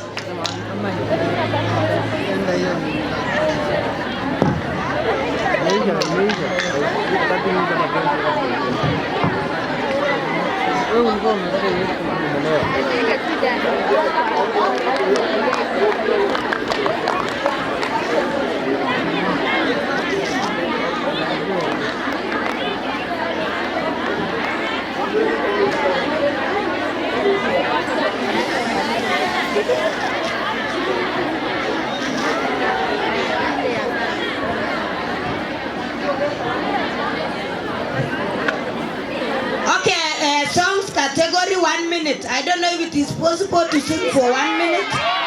Kama hujafika hata mbele, the 1 minute is over. 4 white in that order, 4 yellow, 4 blue, 4 violet, 4 red, 4 green. Haraka haraka. Ingia violet. 3 violet are ready for the song. Violet are ready for the song.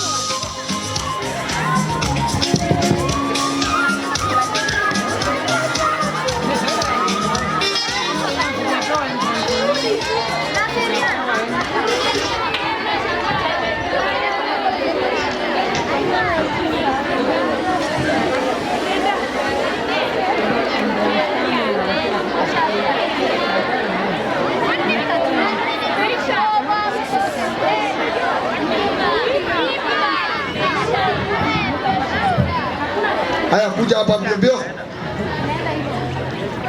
4 white, 4 yellow, 4 blue, 4 violet, 4 red and 4 green. 1 minute. Tutajipanga, tunawaruka.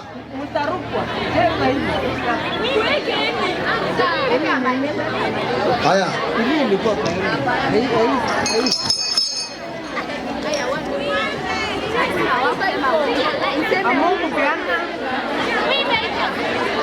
Mambo ya kusema yeye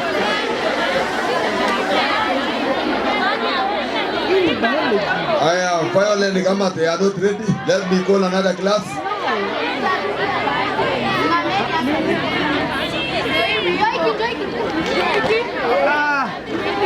Mungu anawapenda.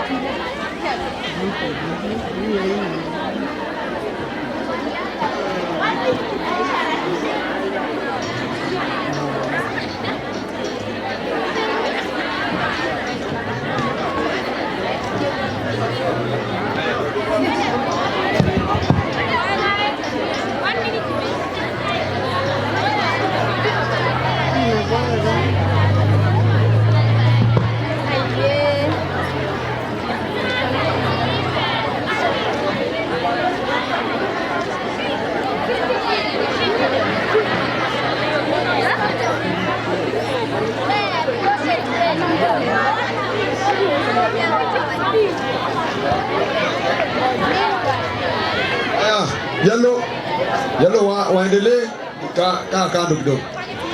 Haya, yellow please. Haya. Pasta.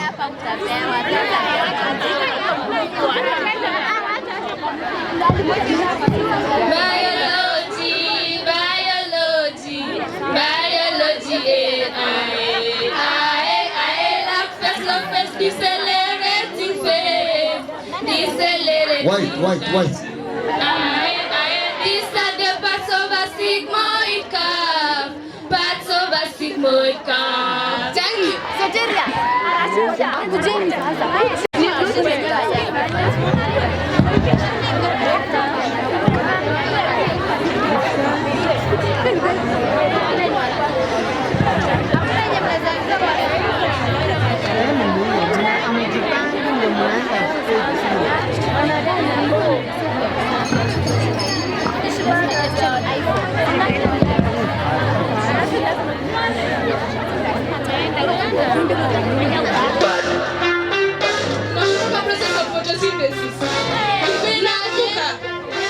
What is photosynthesis?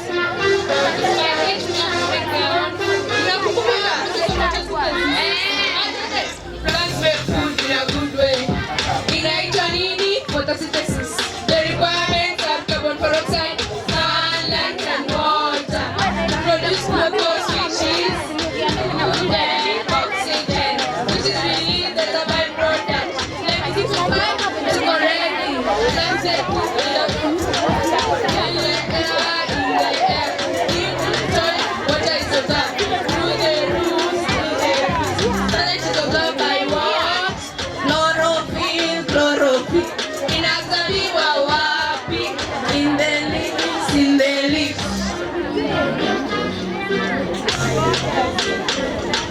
Kuna importance of photosynthesis. Mnakumbuka? Yes, teacher. Mnakumbuka? Yes, teacher. Provide food for what? Respiration. And also provide food. Mnakumbuka? Regulate the amount of O2 and CO2. Inareguletiwa wapi? In the atmosphere. That is the process of photosynthesis. Kumbe mnakumbuka? Yes, teacher.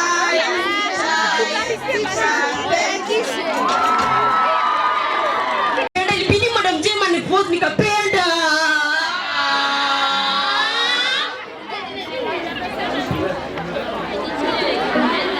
Kai usikipana nikipika nisikuwa napenda. Ilibidi Madam Jema amenipost nikaipenda.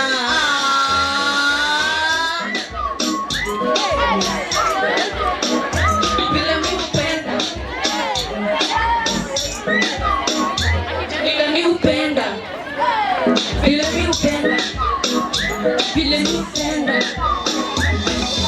Called external opening on the inner side of the abdomen and thorax. Muscular. Controls opening. Prevent evaporation. Turkey. Feel bonds. Prevent collapsing during breathing. Calculus. Increase size areas. Thin. Reduce distance.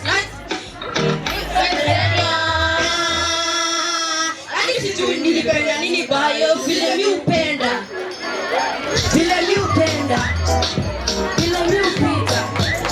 Akisijui nilipenda nini bayo. It is us again. From 3 maroon pins. Present hierarchy of classification. Welcome. Kingdom, phylum, class and order. Kingdom, phylum, class and order. Class in genus species. Kingdom, phylum, class and order. Kingdom, phylum, class and order. Family, genus species. Kingdom, phylum, class, order, family, genus species, hierarchy of classification. Kingdom, phylum, class, order, family,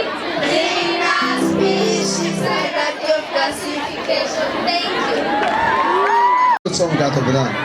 We, the Form 3 rap a song entitled Adaptation of the Leaf to its photosynthetic function. Entitled Adaptation of the Leaf to its photosynthetic function. So, enjoy our presentation. Welcome. Na na na na na na na na na na na na na na na na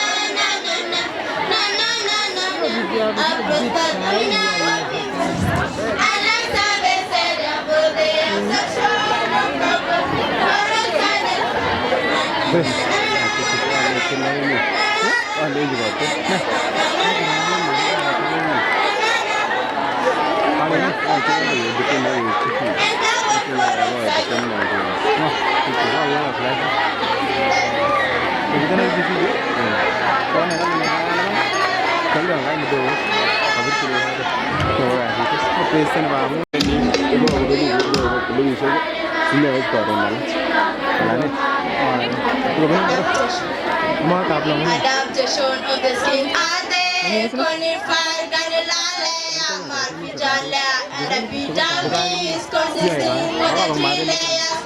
Conifer layer, outermost layer made of placental. Granular layer made of living cells. Blood vessels contain blood that supply nutrients. Hey, 1, 2, 3. Let's say glands secrete cells that secrete the cells. Hey, 1, 2, 3. Thank you.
Mama, oh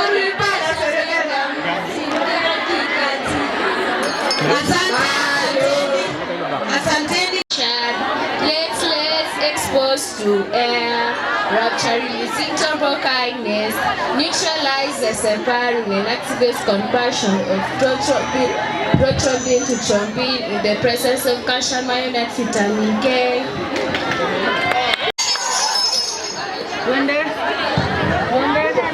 Three green structural adaptation according to the rate of transpiration. The plant begins to breathe. The water wants to live.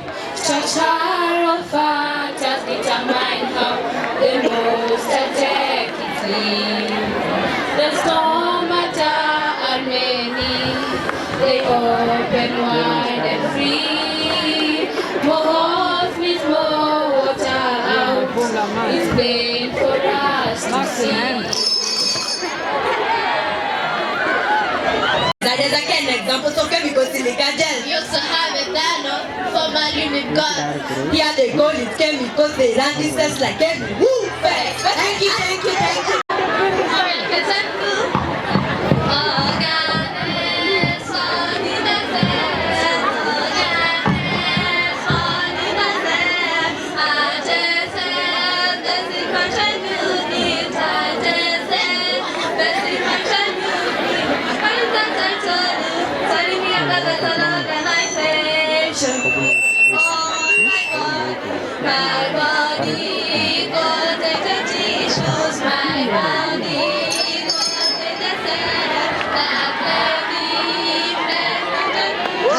Asanteni sana. In front of you, I sent you another song about CBC in biology. Kama pagente. Mmekuwa mzigo kwa hiyo plan. Mama Nuya, Mama Nuya, Denyaga ube usibi, Denyaga ube usibi, Mama Nuya, Mama Nuya, Denyaga ube usibi, Denyaga ube usibi.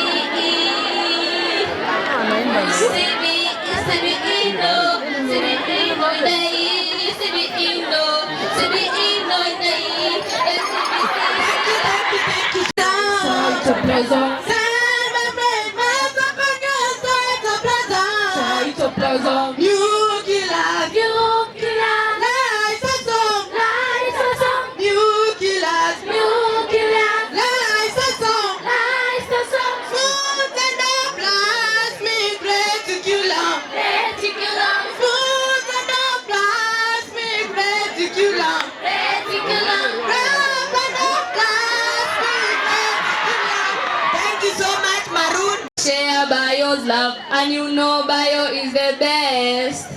Share Bio's love, and you know Bio is the best. Share Bio's love, and you know Bio is the best. Share Bio's love, and you know Bio is the best. And this temporary tempos life. Preparing a temporary, and a fixation, and a sectioning, staining and mounting. Preparing a temporary. Thank you so much. I wanna be a doctor, to help people. I'm a doctor, I wanna help.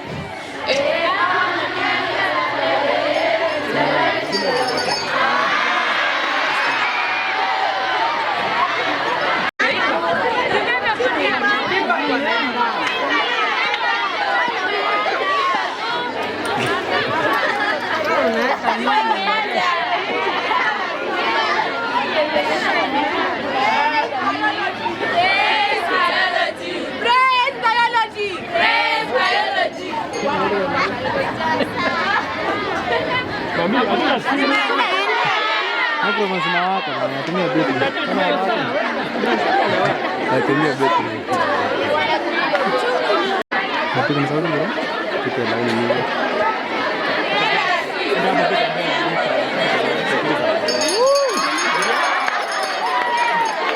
That we had today, and I just want to make some few remarks concerning what you did today.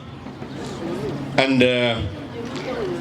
we told you that we are dealing with the mastery of the content, and we gave you some topics to research on, meaning that we gave you enough time to go and do a lot of research concerning those topics. But what I saw today, and I'm really sorry to say this, that instead of looking for the content, it was about the drama.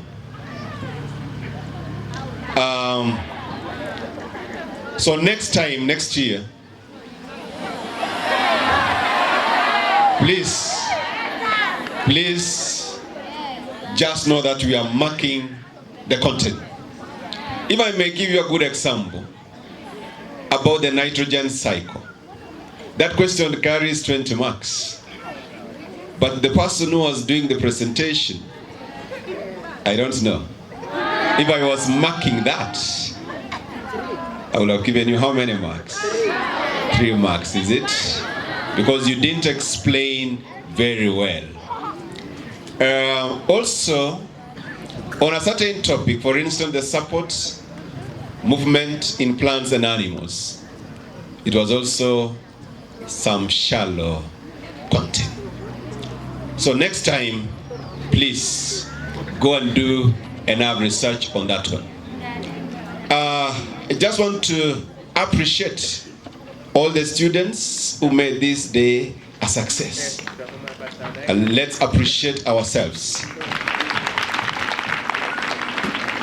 So I think next time we are going to start very early so that we may not leave some other certain or other items like the spoken word, the speech, and many others. So I wish you well.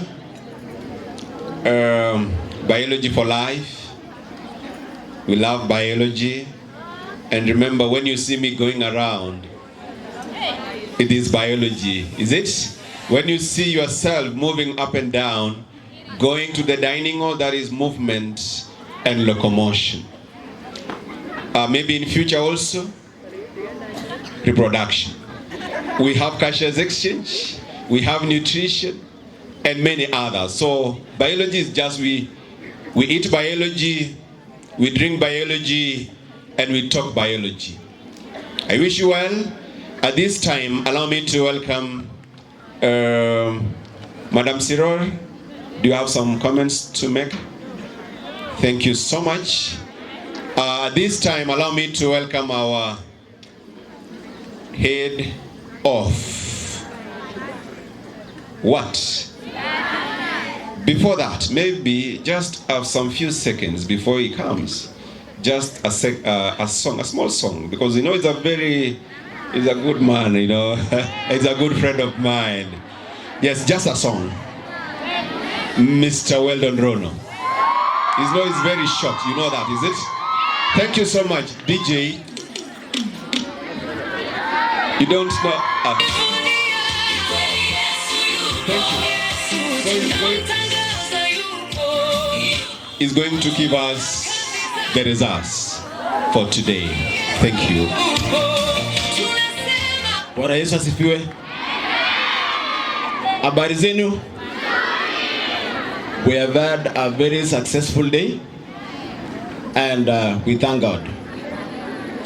On behalf of Science Department, I want to appreciate the administration, teachers who created the occasion, the judges for today, biology teachers, the participants for so many categories that we had today, and all of you students. Indeed, today has shown us that apart from biology that we learn in class and in the lab, we have seen that biology entails creativity, teamwork, and confidence. I want to congratulate all the participants, and I want to thank you students for the cooperation. Allow me to release the results per category.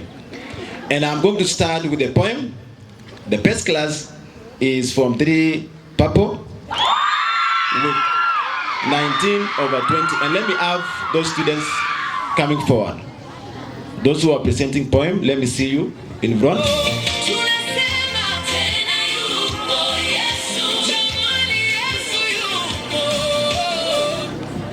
Where are those from 3 purple? Let me have those who are presenting poem coming forward, please.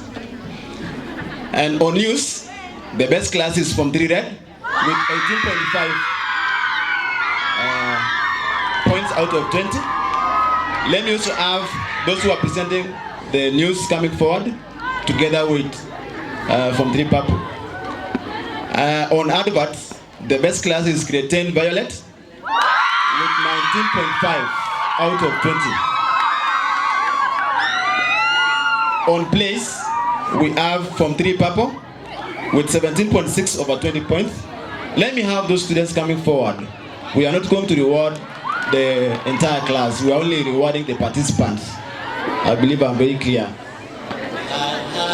So let me have, I repeat again, for poems from 3 purple, those who are presenting poem, let me see you here in front.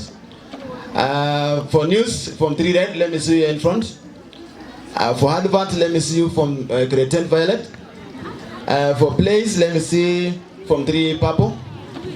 And for demonstrations, the best class is a tie of 2 classes.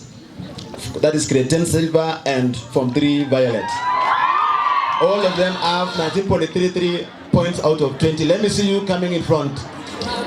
10 silver and from 3 violet.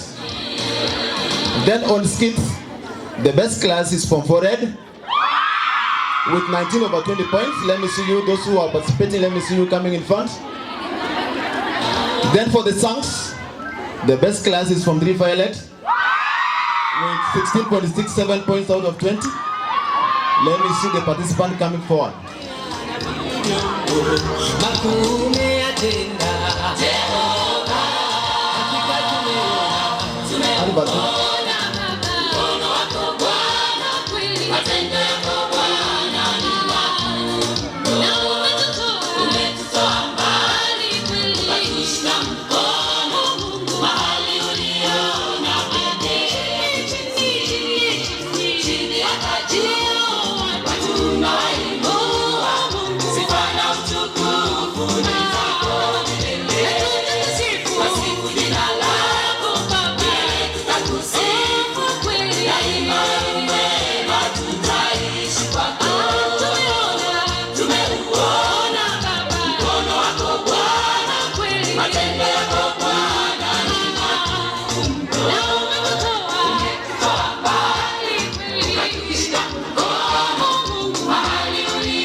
Thank you.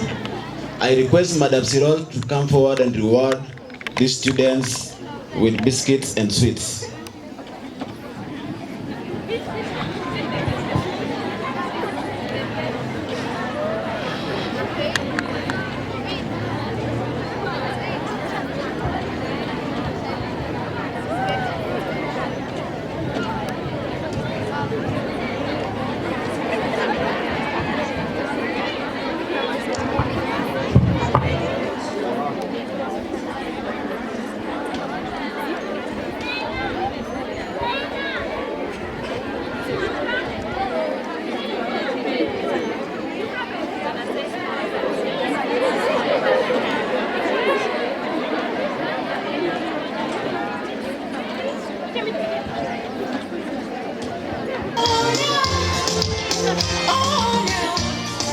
Meanwhile, if you have the cover ya simu ya madam, kindly return it now.